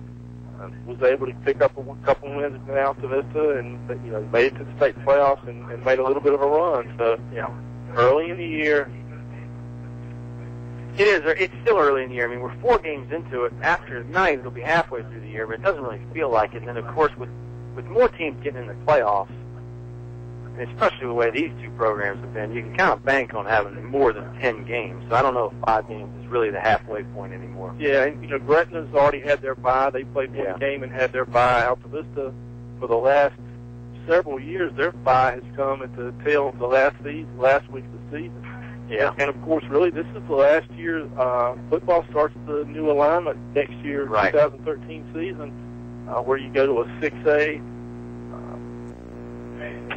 whatever you call it. Yeah, I don't think anybody knows exactly what to call it yet. We'll get Dean Hubbard up here one night to discuss. It may take more than one night to discuss it. I don't think anybody really knows the extent of it. I mean, football's already kind of got 6 divisions. You know, everybody's single A's Division 1, Division 2, Double A, 3, and 4, so on and so forth. So, but I think there's definitely going to be some changes. Well, there are, and they're realigning the conferences, and Altavista and Gretna won't be in the same conference, but I'm sure that'll be a game that doesn't change on the schedule. Well, you would hope. I mean, well, you talk to both athletic directors, and you see the kind of gate that you pull in tonight, the kind of concessions that they pull in tonight, and it's a big money maker, and really is able to pretty much fund the season for whichever team has a home game that year. Yeah, it's a great atmosphere out here. Plenty of fans. They're right up on the fence, like Oscar said. And, you know, we talked about it. Both these fan bases have seen the good and the bad with these two teams. So it's good that both of them are so successful now. And I think Nelson at Hargrave tonight was another the game I wasn't thinking, a non-district game, of course, but I always like to give the governor some love. And the Colonels, you know, as far as tonight goes, I think if you told Coach, easy for me to say, if you told Coach Sharneth, there we go, if you told Coach Mike Sharneth that, hey, you'd have a 14-7 lead at halftime, I think he'd definitely take that. Absolutely, it would have taken it. And again, it's been faultly contested. It's been faultly contested. It's been a tight ball game. The 2 turnovers, and really the big deciding factor when I look at it is the special teams. The 2 punts that Canaris had, one for 10 yards, one for 12 yards, really flipped the field. And that run that we saw by Destin, that's the difference right now. Yeah, absolutely. You know, we talk about the offense a lot, and the offenses have been good, and we've seen our share of excitement from them, but the special teams is really that hidden yardage there with the short punts from Gretna and the long punt from Andrews for Altavista. It's a big deal, and the defenses have been pretty good, too. Colonels with the 2 picks, Gretna with 1 pick. And we see 14-7 on the scoreboard right now. 21 points scored in the first half. I'd be willing to bet you we see more fireworks in the second half than what we've seen in the first. Yeah, I'm going to agree with you there. I think both these teams are going to make some adjustments in the locker room or in their respective end zones where they're at right now. Locker room really just a figure of speech in high school football. Some teams go to the locker room. Most people just stay out there in the end zone. But I think some adjustments will be made, and we'll see some different things. I think both teams have probably got 1 or 2 tricks up their sleeve they haven't shown yet. And we've got a few tricks up our sleeve as well. We'll take a quick time out to decide which one we're going to use here on the Subway halftime show. Colonels lead 14-7 at halftime on 105.5 KD Country. English Construction Company has been in the building business since 1932, so it's only natural that they appreciate the building process. They recognize the fact that organized sports programs build character as well as bodies and minds. They know that high school sports build our youth into more well-rounded and more productive adults. English Construction Company is proud to be a sponsor of high school sports and salute all athletes, coaches, and teachers. A word of praise and encouragement from English Construction Company with offices in Lynchburg, Virginia. Our community has grown, and Finch & Finch Funeral and Cremation Service has grown too, alongside the families they've known for so long. Finch & Finch is proud to have served you over 100 years. A family business, Finch & Finch Funeral and Cremation Service, dedicated to your service. Finch & Finch Funeral Homes. We're here because we care.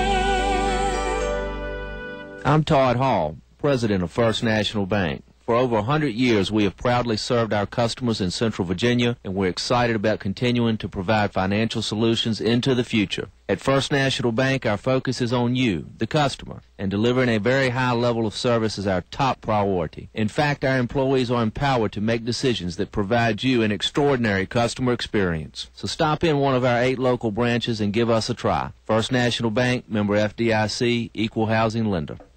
You're listening to award-winning coverage of the Altavista Colonels on 105.5 KD Country. 50 years of outstanding and award-winning high school sports coverage here on 105.5. Altavista, outstanding in the first half, 14-7. They lead the Gretna Hawks, and I think somewhat uncharted territory. I mean, not too many teams come down here to Lester Bond and have a lead at halftime, Oscar. We can probably, this century, count them on one or two hands, I would think. Did Altavista have a lead at halftime last year at home? I can't remember. It was tied or they had a lead, I'm not sure.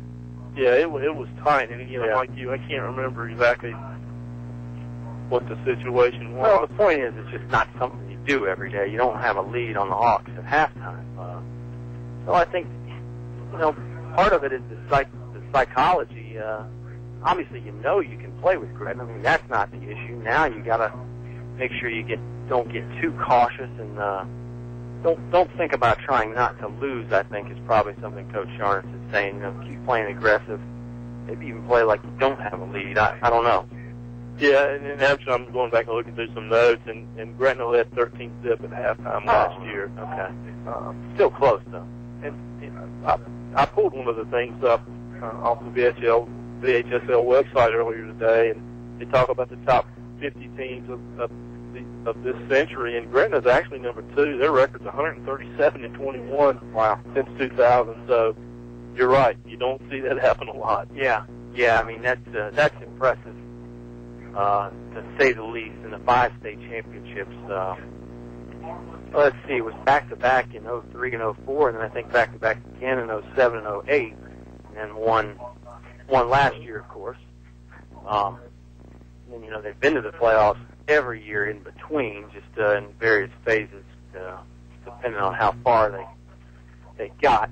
And it's real interesting when you look at the history. You look back in the mid-'90s, and Gretna went 0-44, and I don't know, that's maybe still be hanging on to the state record for consecutive losses, but they've rebounded nicely and have been very dominant since 2000. The Colonels, won a state championship in 2009. Their football program was in such a disarray at one point that they pulled out of the dogwood for football. Right. So again, great job by the administrations of both schools. Both of these teams are very solid in the Dogwood District and have shown well when they've gotten outside the district and played down in the state playoffs. Yeah, absolutely. I mean, I think it says a lot, when it's, if you're a program that is down a little bit, maybe not winning the amount of games you'd like, you see, well, you can turn it around. It really doesn't have to take that long either. I mean, both of these two programs have shown that. It's not like it's a 10, 20-year process of going from losing a bunch to winning a bunch. I mean, both these programs have turned it around really, within a few years, 4 or 5 years, and all of a sudden you're state championship contenders. Well, that's right. And both of these communities have a very, very strong youth football. Yeah. Gretna has strong youth football. Of course, the Lynn Station Lizards that Evan Baden and Donnie Baden have been able to revive and get going again. It's starting to feed in. Michi, Juan, those guys were in the program, and we're starting to see, just like the JV game last night, Altavista was able to win 35-6 against Gretna, and we're really, again, starting to see those youth programs feed the high school. Yeah, and it makes a difference. Like you said, you got to have those youth programs. You got to have great head coaches, too, and both these two teams have that. And, of course, there's been some other guys in the past that have helped these resurgences as well, but the two guys that are in charge now, Coach Saunders and Coach Sharnitz, are two of the best around. They go way back to those Seminole District days, too. So this is not like these guys are unknowns. And it looks like both teams are set to go here in the second half. We'll take another quick timeout and bring it back to the third quarter here. Altavista leads 14-7 on 105.5 Katie's Country. Altavista Colonels football is supported by El Cazador, the people who brought the first Mexican food to the area 12 years ago, and they're still going strong 7 days a week. You are invited to come by before or after the game for Mexican or American food, all reasonably priced with great service. Find out why people keep coming back to El Cazador Mexican Restaurant, Main Street in Altavista. Try one of their daily lunch specials priced under $4. El Cazador Mexican Restaurant thanks you for your loyalty and your business. Don't forget the young Elvis returns to the El Cazador Altavista, Tuesday, September 25th. Accidents happen.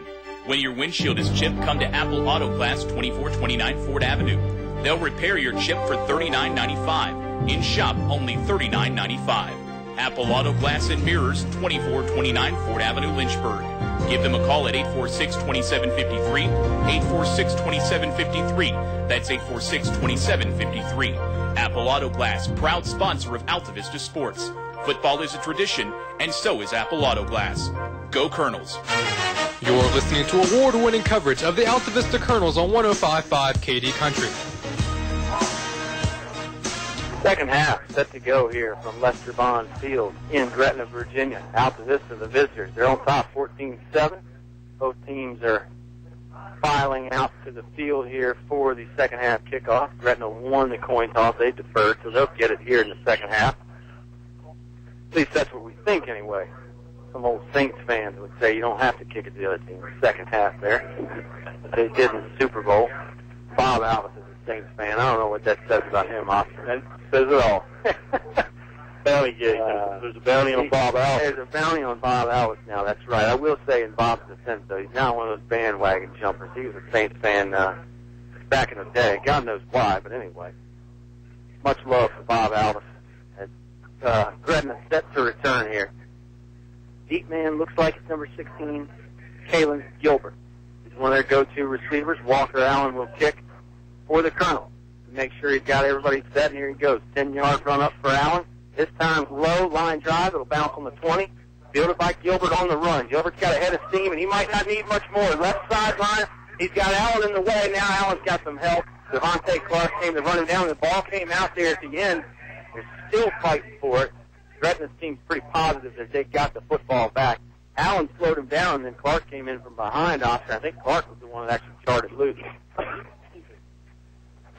Well, we had that exact situation earlier in the year, and you know, Walker did the typical kicker wave by, but he was actually stood in, was able to get him to cut back in, and a nice play by Walker Allen, but a great field position. They're going to put the ball at the 38-yard line for Gretna, 1st and 10. Yeah, the line drive kick helped Gilbert because he just caught that thing with a full head of steam. He was going to that left sideline, but give Walker Allen, that is, a lot of credit for cutting it off. Running play here for Gretna. They got some good blocking up front. Altavista's linebacking core closes quickly. Demetrius Johnson on the stop. It's about a 4-yard gain for the Hawks. Probably closer to 5, Oscar. That's what they're going to give them. And you know, Gretna's coming out here, that run back, and they're very energized. Colonels need to stop this, to keep them from tying up here early. Yeah, Gretna going right to left here. Far side of the field, on the near side of the field. Rosser will throw that near side of the field out of bounds. It's actually complete to a guy on the sideline, but not somebody that was in the play. But again, Demetrius Johnson crashed in barely untouched and was able to disrupt Rosser on that play. Yeah, Rosser had some pressure. He had to get rid of it.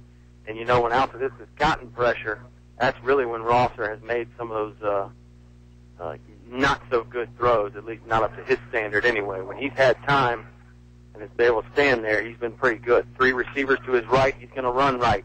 Design roll-out play. He's in trouble, though. He's going to get dragged down. Hit made right there by number 6, Demetrius Johnson.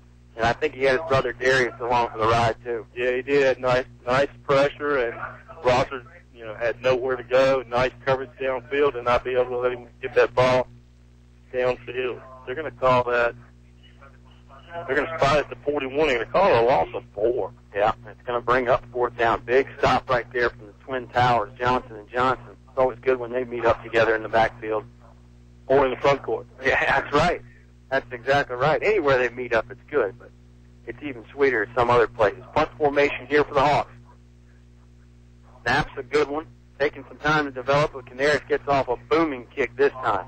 Altavista is not going to return it. Good job by Malback. He knew he couldn't catch that one in the air, and he was close to about the 10-yard line, so he wisely lets that one bounce, and it goes in the end zone for a touchdown. Nice 41-yard punt for Canaris, much better than he did in the first half. So Colonels take over on the 20-yard line. Yeah, nice kick right there from Canaris, and that's a little bit more, I think, what the Hawks fans are used to from his leg. Nice defensive stand, 3 and out for Gretna. Yeah, real good stuff right there from the Colonel defense, particularly those Johnson brothers getting in the backfield on the sack on that big 3rd down play. Altavista ready to go now. 1st and 10 from the middle of the field, 20-yard line. Got an up back and a tailback with Juan Thornhill. Tailback is Destin Brown, and Brown Went right up the gut on the dive play. Didn't get much. Maybe they'll give him a yard. We'll see. Went right behind the cleats to center, but there was a lot of bodies there on both sides.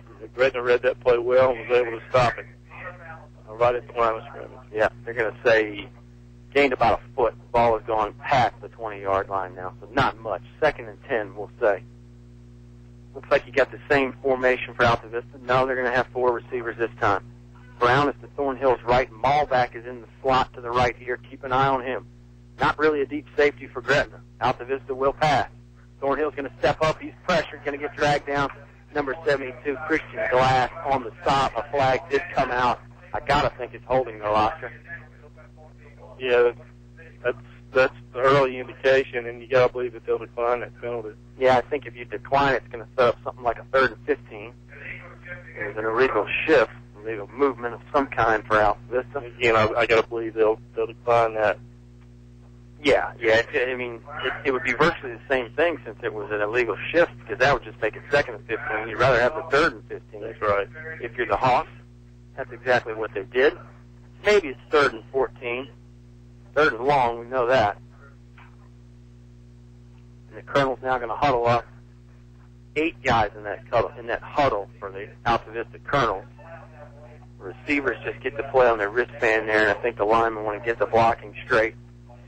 Malback runs over and gives East the play. East is split way out here. He's almost on the Gretna sideline. Malback in motion. They fake it to him. They run it up the middle. Thornhill trying to pick up the yards on the ground. He can't. He did gain about 2 or 3, but certainly not nearly enough for the first down. Altavista will try to punt team. There you go. 3 and out for the first possession for Gretna. 3 and out for Altavista. And yeah, it's that field position game again, too. Gretna gets the good punt, and then they get a stop out of it. Same thing Altavista did earlier. See what Andrews can do this time. And again, both teams really kind of starting off conservative here in the second half. Yeah. 8:47, Colonel's lead, 14-7. Andrews has got his heels on the 3. Gretna's got those 3 guys back deep again. 2 of them back real deep, 1 of them kind of in between. Gilbert's going to catch it on the run again. Look out. He's got some room on the right sideline, but Altavista's going to run him down. 7 Colonels in on the stop right there. Good job of the entire coverage unit getting in on Gilbert, because the way he moves, it's going to take more than 1 guy. Well, in the last 2 kick or punts, Gilbert's been able to get him on a dead run. Yeah. And he's not a small kid. 5'10", 182, and he looks more than 182 to me. That's right. He looks more than 5'10" to me. I think so, too. He looks like a good fullback out there, and he's running around the slot returning kicks for Gretna. Definitely a weapon for them. He's in the left slot here, right on that left hash mark. Ball's on the right hash mark. Rosser's going to go under center now. He's just going to sneak it. Didn't get much there. He might have caught back to the line of scrimmage, and I think Rosser thought he saw something on the defense. I don't know what he saw, but Darius Johnson was able to get him right at the line of scrimmage, wrap him up around the waist. Maybe Darius Johnson just sandbagged him into that one. I don't know. We haven't seen Gretna go under center at all. When he walked up there and did go under center, I had to think maybe he's going to sneak it. He did. He didn't gain anything. 2nd and 10. Same formation now. They're going to move Gilbert over to the other side, the right side. That's the short side. See if that matters here. Rosser in the shotgun snap. It's a good one right to his belly. He's got time to throw. He throws. I think he's looking for Gilbert. Gilbert got met by Juan Thornhill. Was it early? The Gretna fans think it was. No flag comes out. Good D. It was right. He got there at the exact same time the ball did. It was a nice play by Juan. Yeah, Juan got there hard again. That always helps too. Gilbert was had some space, but Juan closed it down in a hurry. And the credit to the refs, they've let the players play this game. There's been a lot of penalty flags thrown. No, hadn't been a lot. 3 receivers to the left now for Rosser. Gilbert and Lilly are 2 of them in the slot over there. You got to believe he might go to them. He's going to take off and run. I don't know if it was designed or not, but he didn't get to the first down marker, getting to about 3 or 4. I don't know if he was flushed out or he was supposed to run out. Altavista's got a man down now, one of those defensive linemen. So let's see what this is. This will stop play. We'll keep it here for a moment. Both coaches are going to get a chance to talk to their ball clubs. Going to have a 4th and 8, Oscar. And 4th and 8 from the 33-yard line, I think. So you got to believe this is 4-down territory for the Hawks. Too long for a field goal, I would imagine. And you'd think probably a punt most of the time is going to end up going in the end zone anyway. Yeah, and trying to pick up who the Altavista player is, have been able to do so far, but whoever it is does look extremely uncomfortable. Yeah. Well, we'll take a timeout and let them sort it out. Colonels lead 14-7. 7:37 remains in the third quarter here on 105.5 KD Country. You can buy paint from any old yahoo who knows nothing about paint in one of those big box stores. For quality paint from people who really know paint, it's Davis Paints from your complete home center, English's. Davis Paints, which has been known for quality since 1921, is not just sold anywhere. Visit the new paint room at English's, your authorized Davis Paint dealer. English's is your complete home center. On North Main Street, Altavista. You're listening to award-winning coverage of the Altavista Colonels on 105.5 KD Country. 7:37 remains in the third quarter here from Gretna High School. Hawks, Colonels, the old rivalry. Gretna has won a bunch of them lately here, Oscar, but that doesn't mean they haven't been tightly contested. And we still got a man down on the field for the Altavista Colonels. Taking a little time here. Nicest play of sportsmanship. Coach Simons went out and checked on the Altavista player. Yeah, Colonels lead 14-7. Haven't had any scoring yet here in the third quarter. But the Hawks have had a little bit of a drive going here. Well, actually, this is basically where they returned it to, isn't it? On the Gilbert punt return there after Gretna had a nice defensive stop. And we've got a fourth down on the way. It'll be 4th and 8 from the 33-yard line, middle of the field. Now they're going to get the Altavista player on their feet and walk off basically under his own power. Justin Brown. Yep, number 7, Justin Brown. And he's gingerly holding that arm out. Yeah. He's got to score the first touchdown for the Colonels. Hurdled the defender on the way to a 20-yard touchdown score. And he was in a lot of pain when he was down on the ground. So hopefully he's okay. Yeah. And that's not good news for Colonel fans because you know Brown can run the rock, obviously. He's also a very good defender, too. I've seen other guys play that tailback spot for Altavista, so it's not completely uncharted waters or anything, but you never like to lose. You don't like to lose anybody, obviously, but you don't like to lose a starter. And 4th and 8, Gretna's going to go from punt formation. Good time to fake it, though. We'll see what they do. Altavista does not have anybody back deep. Snap is low. Canaris has got to go after it. He did get it off. He got hit, and the flag comes out. I don't know if Altavista got a piece of it or not. I don't think it's going to matter, according to the official. The ball was not a good kick. It got to maybe 5 yards past the line of scrimmage.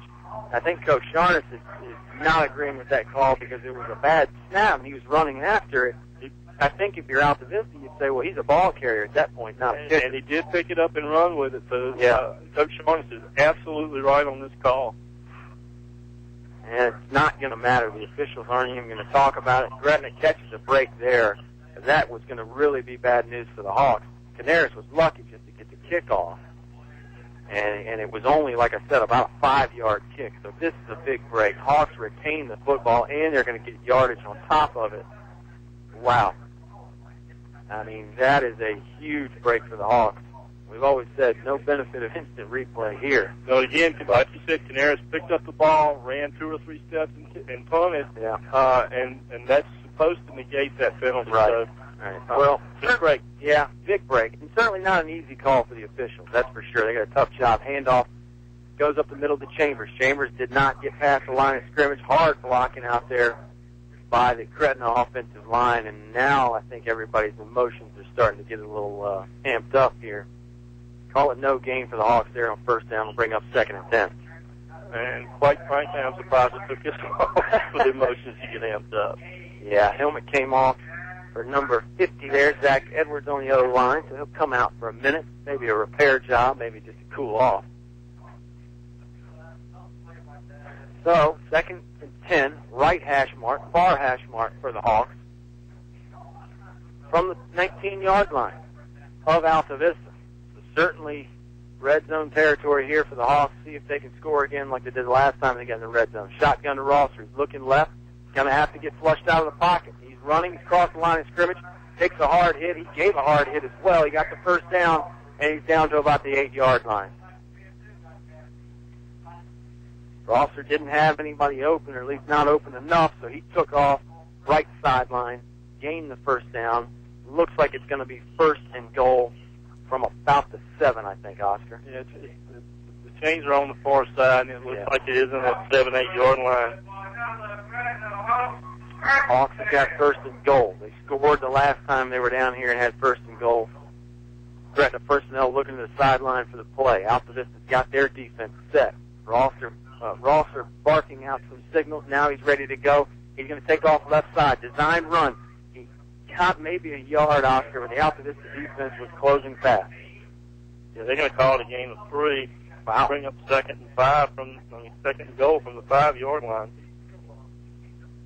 That was more than I thought he got. Good hard running there by Rosser. Give him a lot of credit. Yeah, just short of that 5-yard line. 2nd down. Colonels need to stop here. Yep. Gretna threw it in last time. It was Rosser to Bennett last time they were down here, not the last time they had the ball. That was in the 2nd quarter. Maybe they do this time. Trips to Rosser's right, running back to his left. He's going to throw right. Throws it up in the air. Malback was there on the coverage and tipped it away. No, excuse me, that was Jacob East. Give East a lot of credit. There were 2 wide out there, and Jacob split them and was able to knock the ball down. Yeah. East had the old 2-for-1 deal, not the kind you like if you're a cornerback.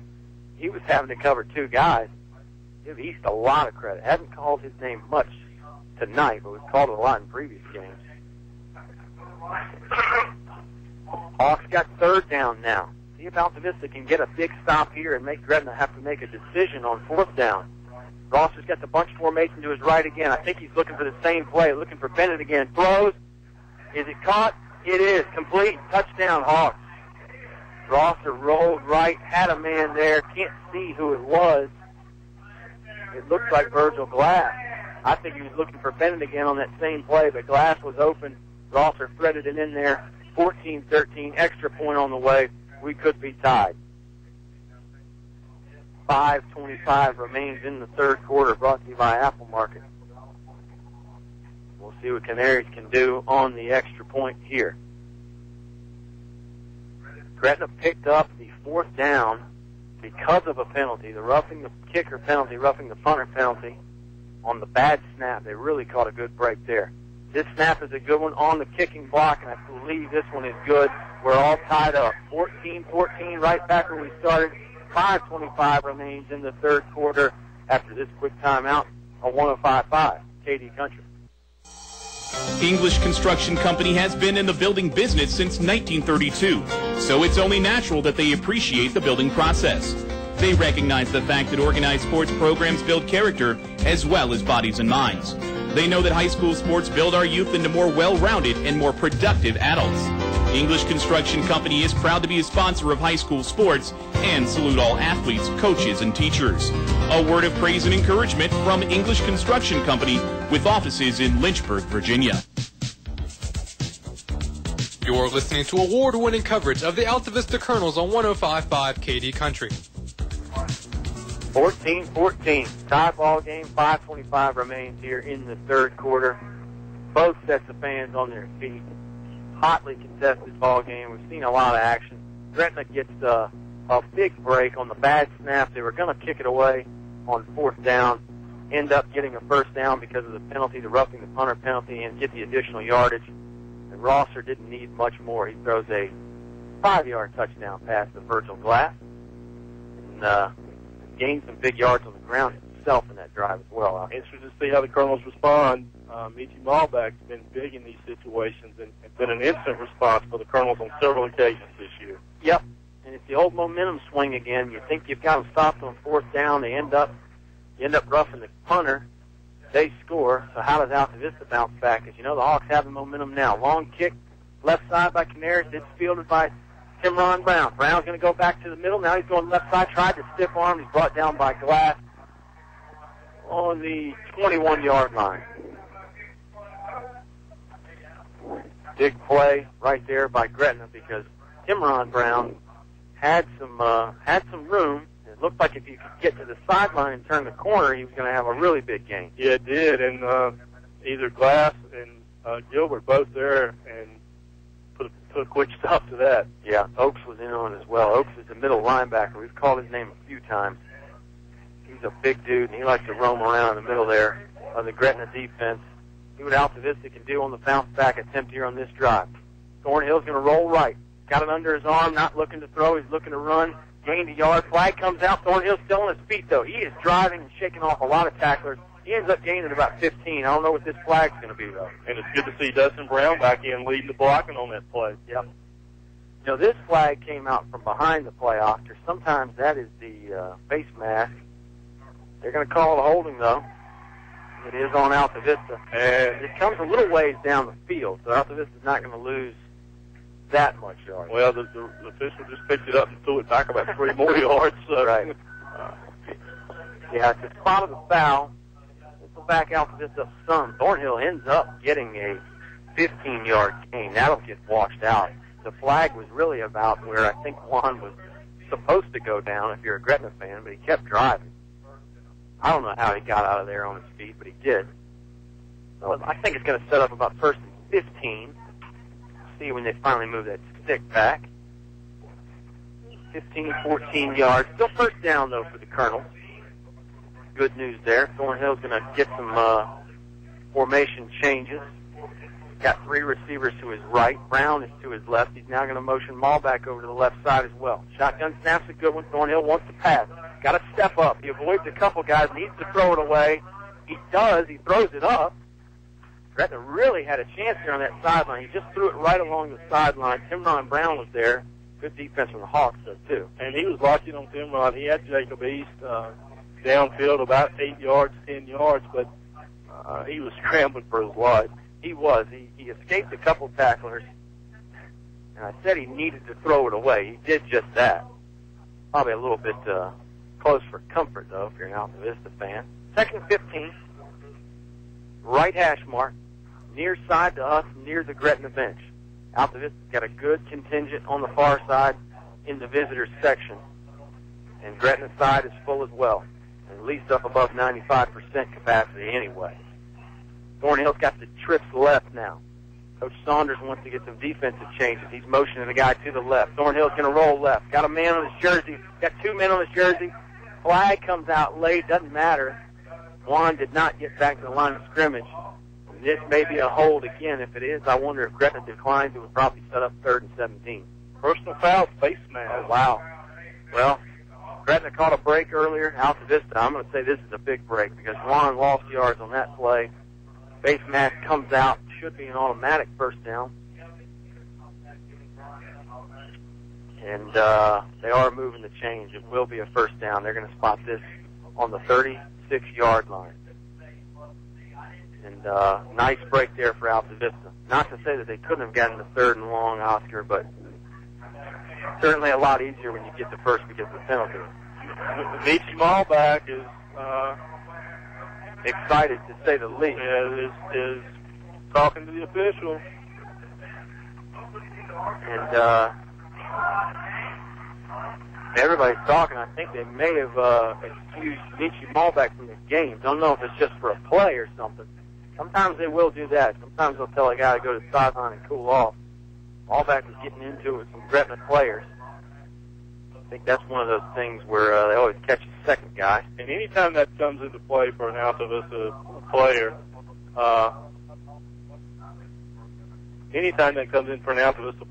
Cliff Lee's the one that is able to step in and has that responsibility. Well, we'll see. They actually had to come out and measure it after the penalty, see if it was enough for a first down. I think it is. And we'll see if we get Dimitri Malback back in this game again or not. You don't like that if you're an Altavista fan.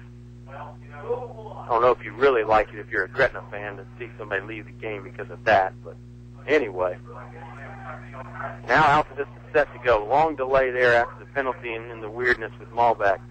Thornhill's got Brown right behind us. Destin Brown was hurt earlier, but he's back. He's going to send a man in motion. That's Markel Payne. Gives it to Brown up the middle. He's got some yards, 5 or 6.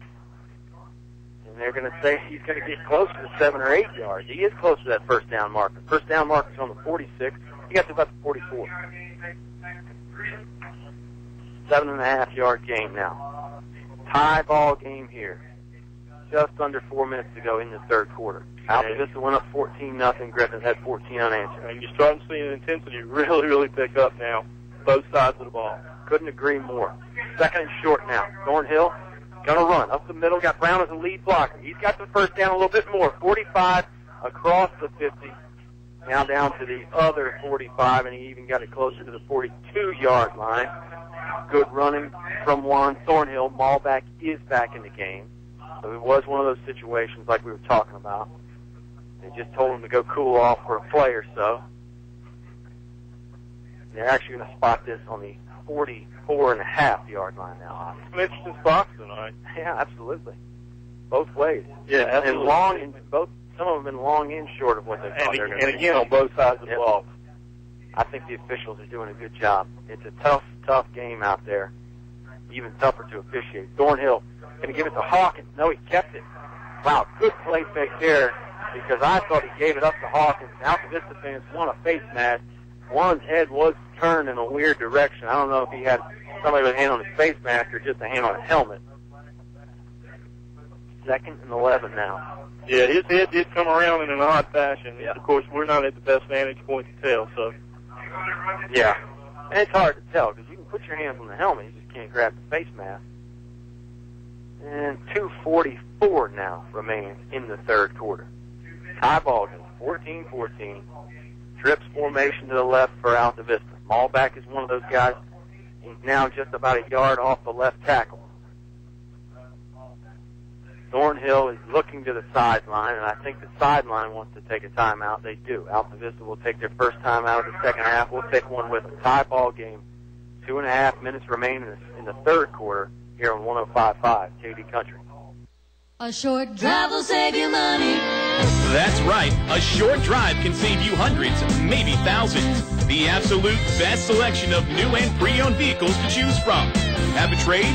When you make a deal, Feller Chevrolet will pay it off, no matter how much you owe. Slow credit? Don't worry. Drive away today in your new or pre-owned vehicle. Remember, if you didn't purchase your vehicle from Feller Chevrolet, you paid too much for it. Feller Chevrolet in Altavista. You're listening to award-winning coverage of the Altavista Colonels on 105.5 KD Country. 50 years of award-winning sports coverage on 105.5 KD Country. 14-14 here from Gretna High School, Oscar. This one has been everything we thought it would be, I think. Well, I mean, we thought actually it was going to be a high-scoring game, and lo and behold, it's 14-14. They moved the ball up and down the field, but when they flexed but hadn't broken. You're right. Both defenses have done, I think, a good job, better job than I think a lot of people have given them credit for. Special teams, too. 2nd and long now for Altavista. Thornhill wants to throw. Had some time initially, had to get rid of it. He's got it to Tim Ron Brown. He's close to the first down marker, called a 10-yard gain. He did not get a first down, but it'll set up 3rd and 1 or 2. I don't want to speak too soon because of those spots that we've been talking about. But it looks like about a full yard to go for the first down. Yeah, that's a good call. They're going to mark it on the 35, gain of 11. Juan was in trouble again. Pass protection hadn't been as strong as we've seen earlier in the year, and Juan had to unload that pretty quickly. Yeah, Juan has a real knack of knowing when to get out of the pocket and knowing when to step up in the pocket. That time, he just stepped up just enough to give himself that room to make a nice throw. 3rd and 1, left hash mark. He's going to put Malback in motion. They'll hand it off to Destin Brown. I think Brown got it. It's going to be close. He got to about, they needed the 34-yard line. I think he got to the 34-yard line. We'll see where the spot goes. It looked like the initial surge he was going to get 2 or 3, and they're going to call it a little bit short. They're calling it 4th down. They didn't. The side judge actually came in and had the ball on the other side of the 34, and the referee umpire stuck the ball right up on the other side, so it's less than a foot. Yeah, 4th and very short. Thornhill's under center.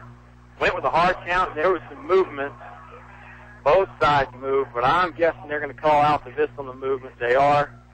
That's going to back them up. It's going to make it 4th and 5 now. 4th down, 5 yards and a foot, if you want to be exact. Left hash mark. Now your play call has to change. Thornhill looked like he was going to try to sneak again. And I still don't punt the ball. Yeah, tie ball game, you certainly could punt it, and I don't think anybody could fault Mike Sharns for punting it away here. It looks like the offense is going to stay on the field for the Colonels. They are. 39-yard line. Thornhill's got 3 receivers to the right. Brown is to his left. See if they give Juan the option to run or throw. Lone wide out on the left side is Demetrius Johnson. They fake the screen play, and Thornhill's going right. He's going to get run down. He tried to stretch it out, but he wasn't close enough. Hawks get a big stop, and their crowd comes alive. Nice defense by Gretna. Christian Glass in on it. Taquan Oakes as well. And they had more Hawks coming. Juan just didn't have much of anywhere to go. Turnover on down, 32 seconds remaining in the quarter, and we're all tied. Yep. Might be the last play of the third quarter. I have a feeling the fourth quarter is going to be a pretty good one. The first 3 have been as good as advertised. Hawks ready to go. They've got 3 receivers to the right. Rosser hadn't been on the field in a while. Sure, it's not going to slow him down. Pulling guard. Rosser's going to follow him. He goes up the middle, gains 5 before he's dragged down. Tripped up by Jacob Hawkins. Actually gained more like 6:22 seconds now in the third quarter. See if Gretna wants to line up and run a play real quick. I think Coach Saunders is telling him just to let the clock run out. Nobody from Gretna looks like they're in a hurry to get lined up. Clock will run out. Tie ball game, 14-14. We're headed to the fourth quarter here on 105.5 Katie's Country. In the past century, our community has grown, and Finch & Finch Funeral and Cremation Service has grown too, alongside the families they've known for so long.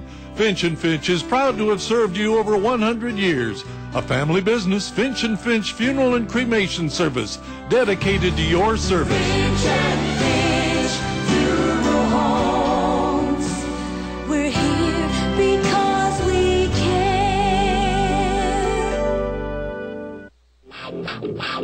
You're listening to award-winning coverage of the Altavista Colonels on 105.5 KD Country. Altavista 14, Gretna 14. Right back where we started, tie ball game. Oscar, those first 3 quarters were very exciting, and like I said, I think this fourth quarter's got a lot in store, and it's going to be just as exciting, if not more so.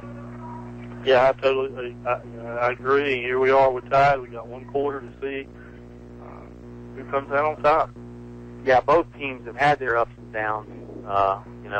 Altavista really came out looking good. They went up to the 14-0 lead.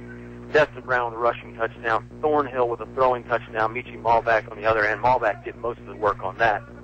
And then Gretna, like they always seem to do, found a way to answer. Rosser's got 2 passing touchdowns, 1 to Bennett and 1 to Glass, I believe it was. And go ahead. And again, the big play of special teams again. Right. Missed snap and took a couple steps, punted, roughing the punter. Yep. And they were able to hit the first down. That's right. Special teams has really played a good role. Gretna's had some good moments on the punting game and some bad ones, too. Man in motion here is Lilly. Fakes to Lilly. Hands off to Chambers. Chambers has got nothing. He's going to end up losing 2 or 3. A lot of Colonels in that backfield. I think Timron Brown hit him first, but he had some help in forcing him down. Chambers just has not been able to get going for Gretna. And it's what we talked about. The Hawks running game is not what we're used to. Normally they got a guy out there. Just in the past 10 or 12 years, they've always had somebody that can really burn you out of that backfield running the ball. They haven't been able to get it going tonight. 3rd and 7 now. Rosser's getting some people straight, looking towards the sideline. Now he's ready to go. Low crouch, snap is good. Back to pass. Chase out of the pocket. He lost the football. Ball's on the ground, and it's still loose. The ball is still loose. It's getting bounced around. About 4 or 5 guys had their hands on it. Colonel football, they signal.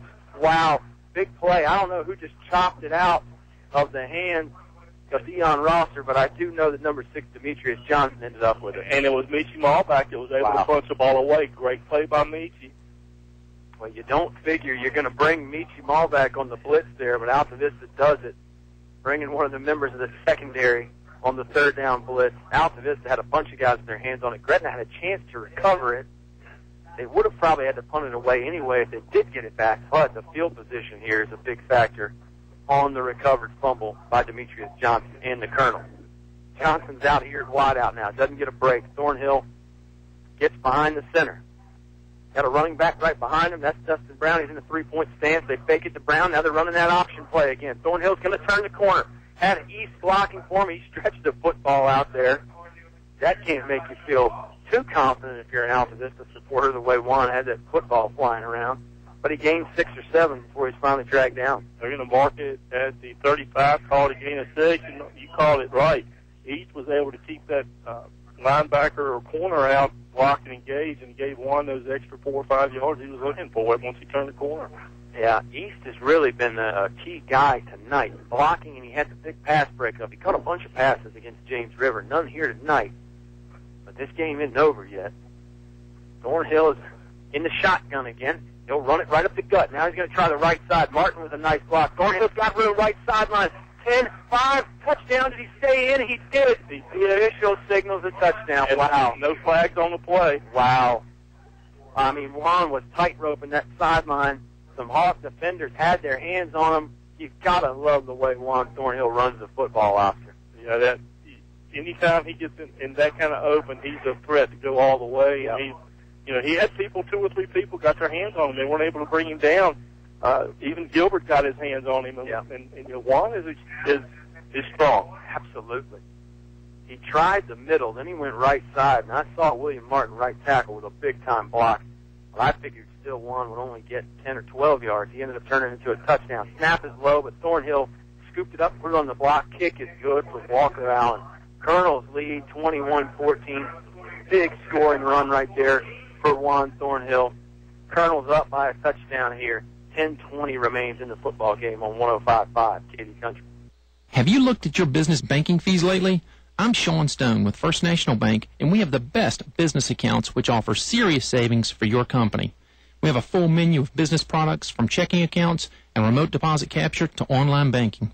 And we have a local merchant card representative who will customize services just for your business. So let First National Bank prepare an analysis of your current activity and show how we will reduce your banking fees. First National Bank, member FDIC, equal housing lender.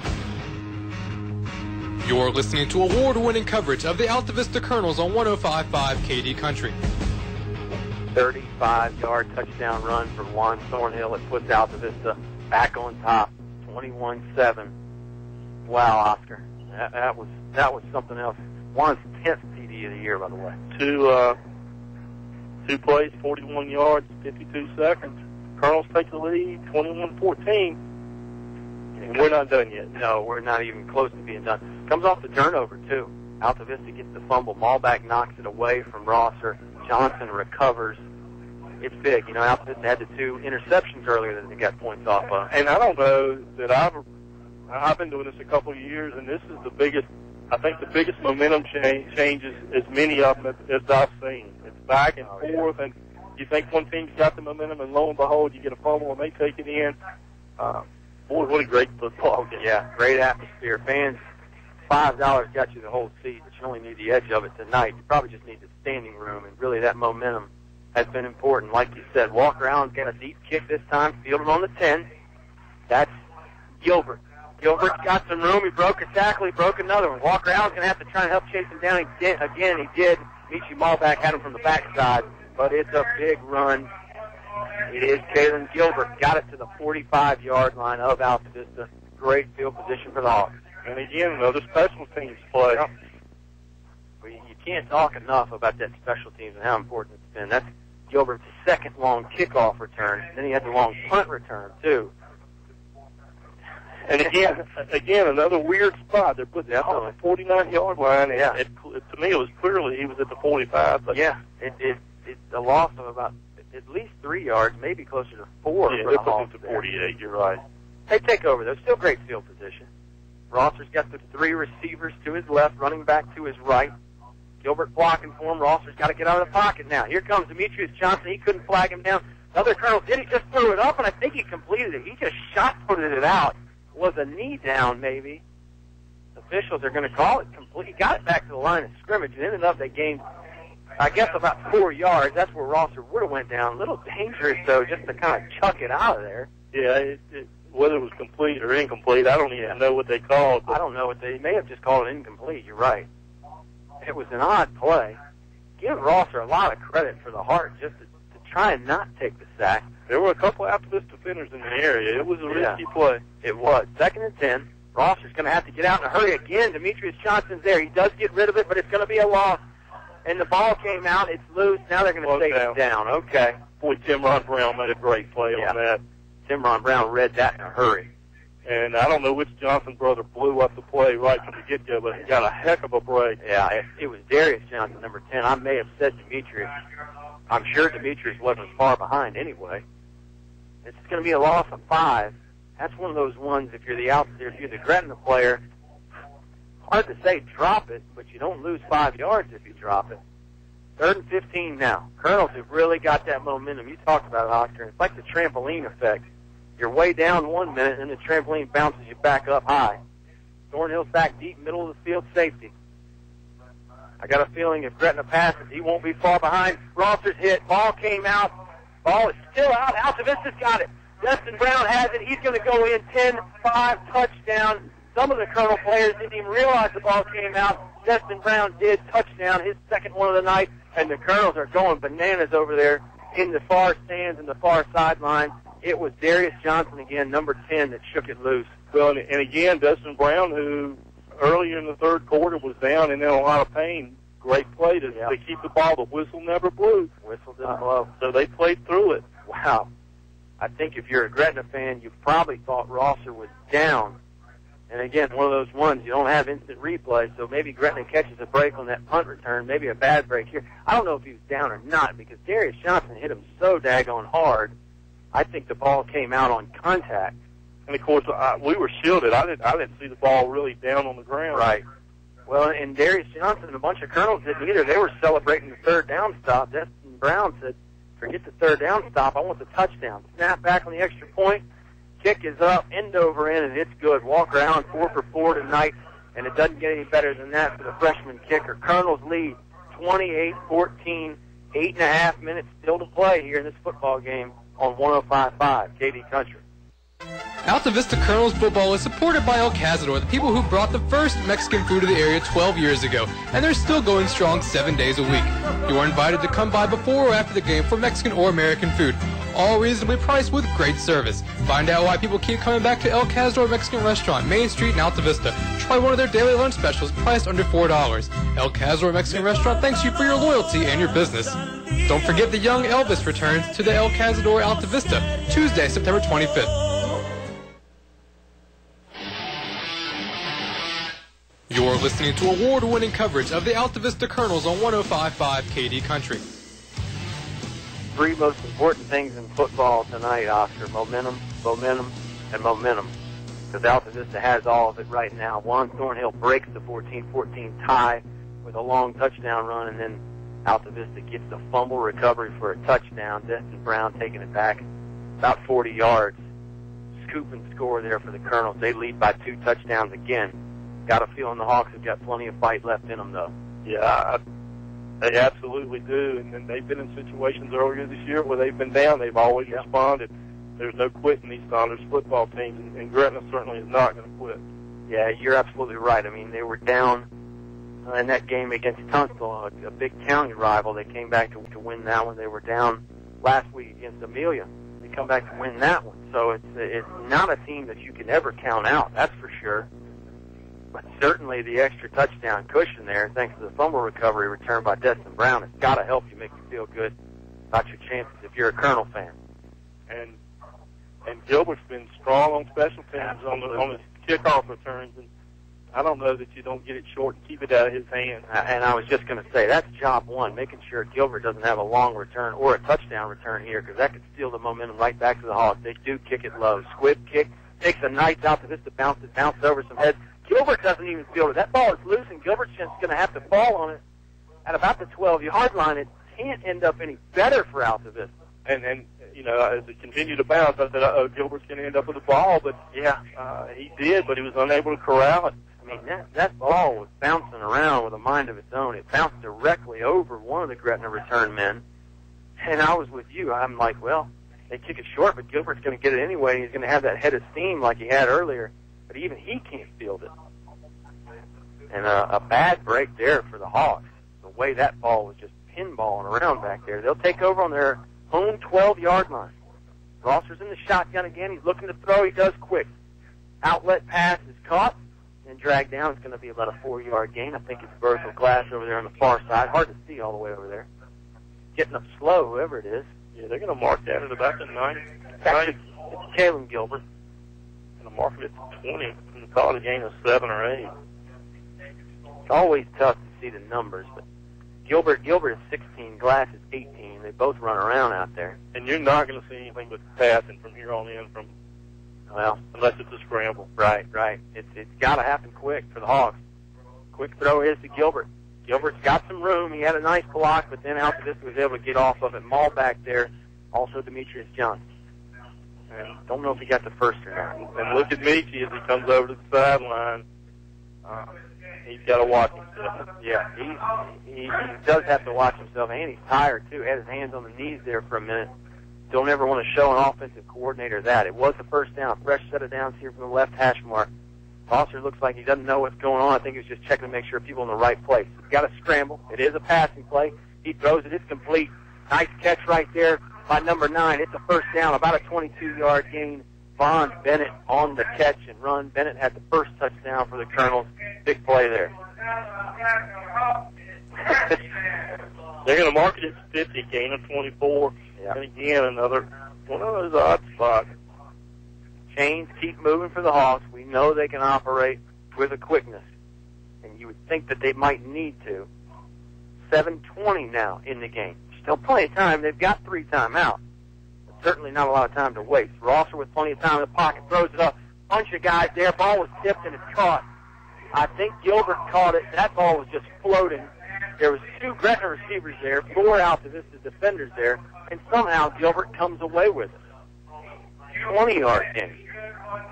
Yeah, Johnson had his back turned, threw his arm up at the exact right time. Looks like he got a piece of it, but Gilbert stayed with the play, and great catch.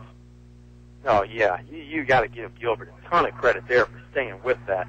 I don't know how you even see it, let alone call it, but he did. Big gain. First down. Rosser's going to roll out to the right, motioning some guys. He gets it to Gilbert. I don't know if he caught it or not. It's going to only be about a 1-yard gain if he did. He did come up with it. It looked like he bobbled it. It's more than a 1-yard gain. It's about a 4-yard gain. If they keep walking, it's going to be more than that. They actually finally say it's about a 5-yard gain. They're past the 20. They're on the 19-yard line. Altavista subbing some guys in, and they got to get out quick because Rosser can snap it at any time. It did get off. Altavista's got 11. Rosser looks right, now left. He's got some guys. He's scrambling. Just shot, puts it up again, and I don't know if it's caught. It's incomplete. And no flag on the play. Coach Saunders wants the flag. There was definitely some contact there. When did it come? Because you can make contact with the receiver while the quarterback still got the ball. Hard to say from up here. Funny looking pass. You know, it was almost like a running layup in basketball. It was like Rosser threw up the runner there. And he had a man. It just was unconventional looking. 3rd and about 5 now. This is definitely 4-down territory now if they don't get it. Colonels would love a stop or maybe even another turnover. They've got 3 of them. Snap is low. Rosser mishandled it. Ball has picked up by Rosser. He got it back. He didn't get back to the line of scrimmage, so give Deion Rosser a whole bunch of credit for not losing that football there, though. It was on the ground. That's going to bring up 4th and about 7. Caught a long 6. Mm-hmm.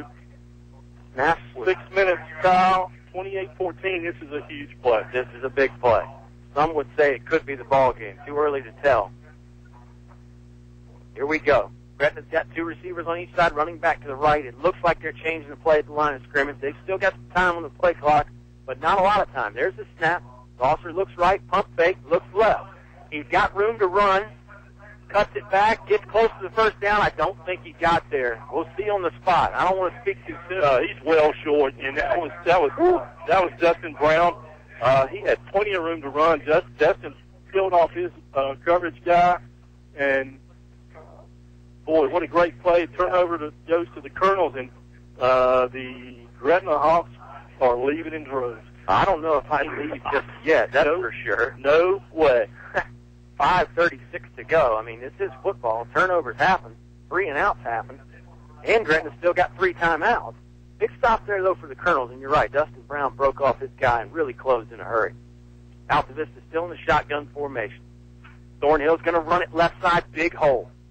Gretna closed on him in a hurry. Lilly with the tackle. 6-yard gain for Thornhill. Boy, that hole just opened up huge. Lilly, you got to give Will Lilly a lot of credit for the Hawks cutting down that space. Not easy to tackle Juan Thornhill one-on-one. And you know Altavista is going to take some time here getting the play in and out.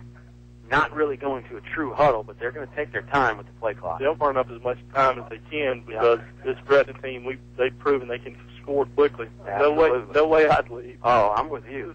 Well, we're not leaving, definitely, but if I was a fan, I wouldn't leave either. Gretna's showing blitz.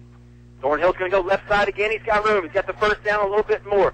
35-yard line. He's across the 45. Now he's across the 50. It looks like Juan is gone. Does anybody have an angle on him? He cuts out to the sideline. 10-5 touchdown Thornhill.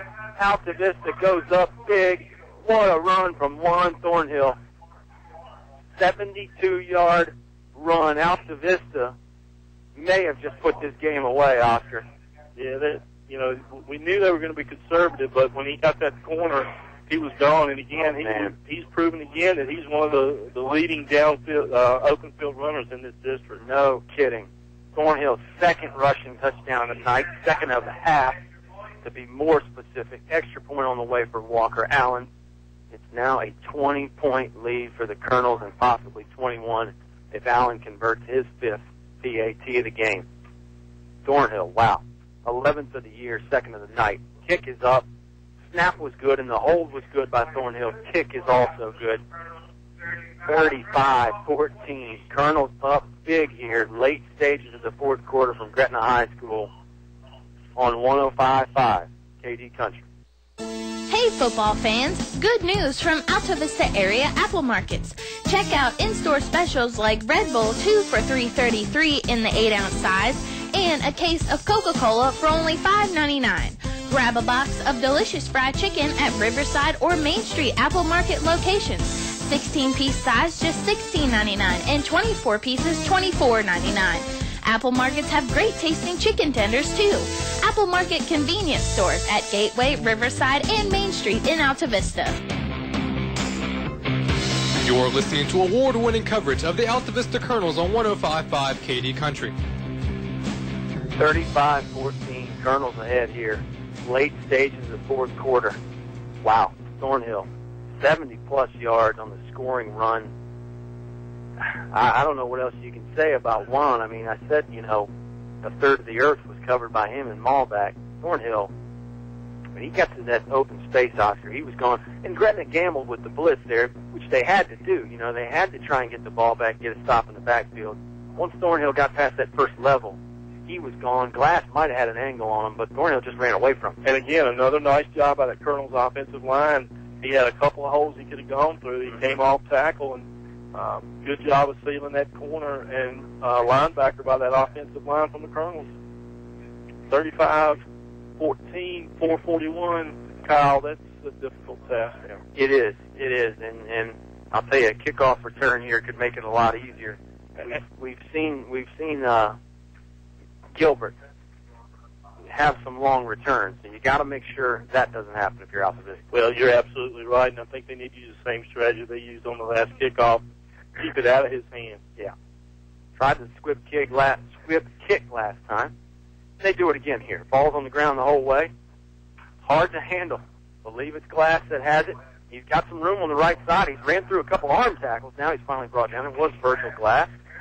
Got it to the 36-yard line, 37-yard line. Which is a huge victory for the Colonels because they've gotten the ball back on the other side of the field several times. That's right. And now if Gretna does score, they're at least going to have to run some plays to do it. You get some time off of that clock. Thornhill will trot back out in that deep safety. If I were him, I'd be feeling pretty good about my efforts tonight. I know the game's not over with yet. Well, we've called Demetrius and Darius Johnson, Timron, Dustin, Michi, William Martin, East, Hawkins. It's been a great team effort tonight. Really has. Rosser pump faking, got to throw it away, and the flag is going to come out for intentional grounding. He was run into the ground by Darius Johnson, and Johnson shows the great sportsmanship to help him up. Rosser was in the grasp of Darius Johnson, and as a quarterback, you never want to take a sack, but Rosser, tough spot there for the junior quarterback for Gretna. And that's going to be about a 13, 14-yard penalty, and of course it's a loss of down. And they're backing way up, and we'll see what it ends up being. It's going to be first and very long, still first down. They're marking it at the 19. That's a loss of down. It'll be second down. Yeah, you're right. They do flip it over. It is second down. 4:29 to go in the game. I don't understand that spot either. Yeah. Gretna's entertaining hopes of a comeback. It's going to have to happen soon. Shotgun snap to Rosser. He throws quick. Ball is low. It's caught. No gain after the catch by number 16, Kaden Gilbert. It'll be about a 5-yard gain. Certainly not the big chunks of yardage that Gretna needs, but it is complete. Sets up about 3rd and 20.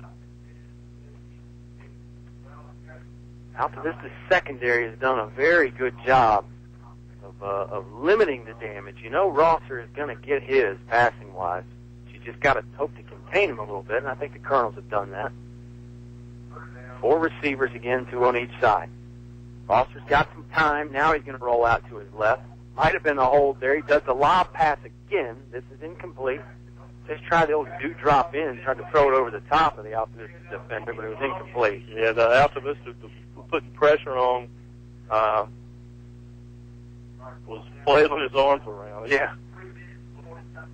3:47 remains in the game, 4th and long, and Gretna will trot out the punt team.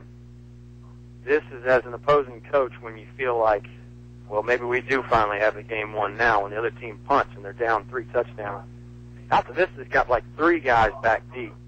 Now they're going to send Maul back deeper. Thornhill, and I believe it's Devontae Clark, are kind of mid-range. Colonels are coming after it. They ran into the kicker again. This one they say is tip. Yes, Maul back lets it go. Great kick.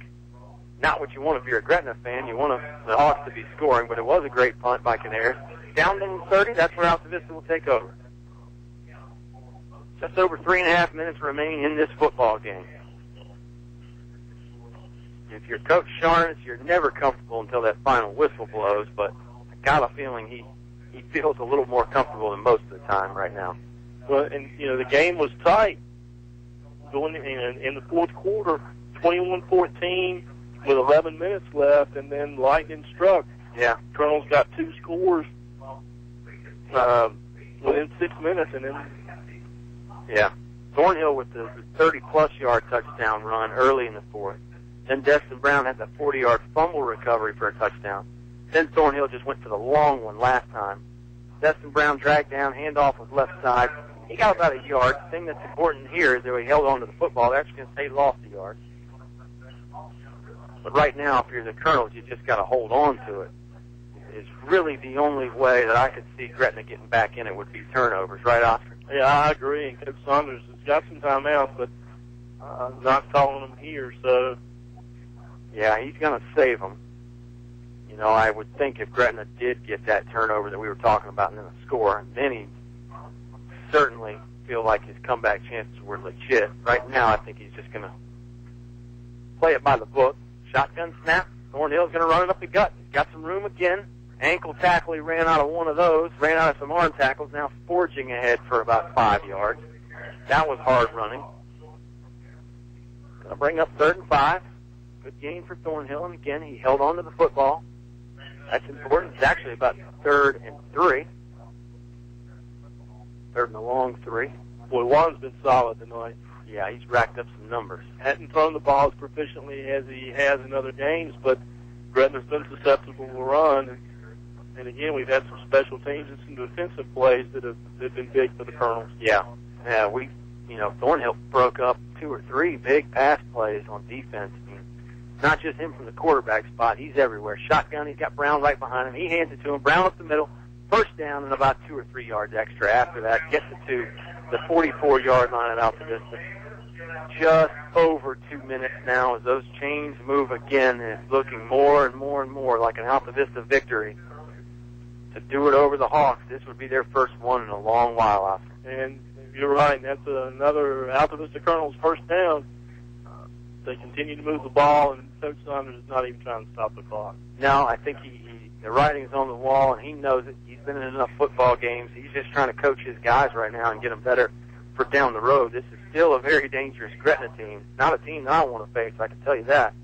Thornhill turns around, I formation. He'll hand it off to Brown. Brown's got some room right side. Great blocking by Ashton Robinson. 23 is Devontae Clark. He was doing a great job blocking from one of those fullback spots. It ends up being a 6-yard gain, 7-yard gain. Minute and a half now. Colonel's in that power I formation. Yeah, I mean, this is a Gretna team that has lost 2 games. They're just playing 500 ball right now, but I can tell you that no coach in the state wants to play these guys. They'll be a different team at the end of the season. Definitely.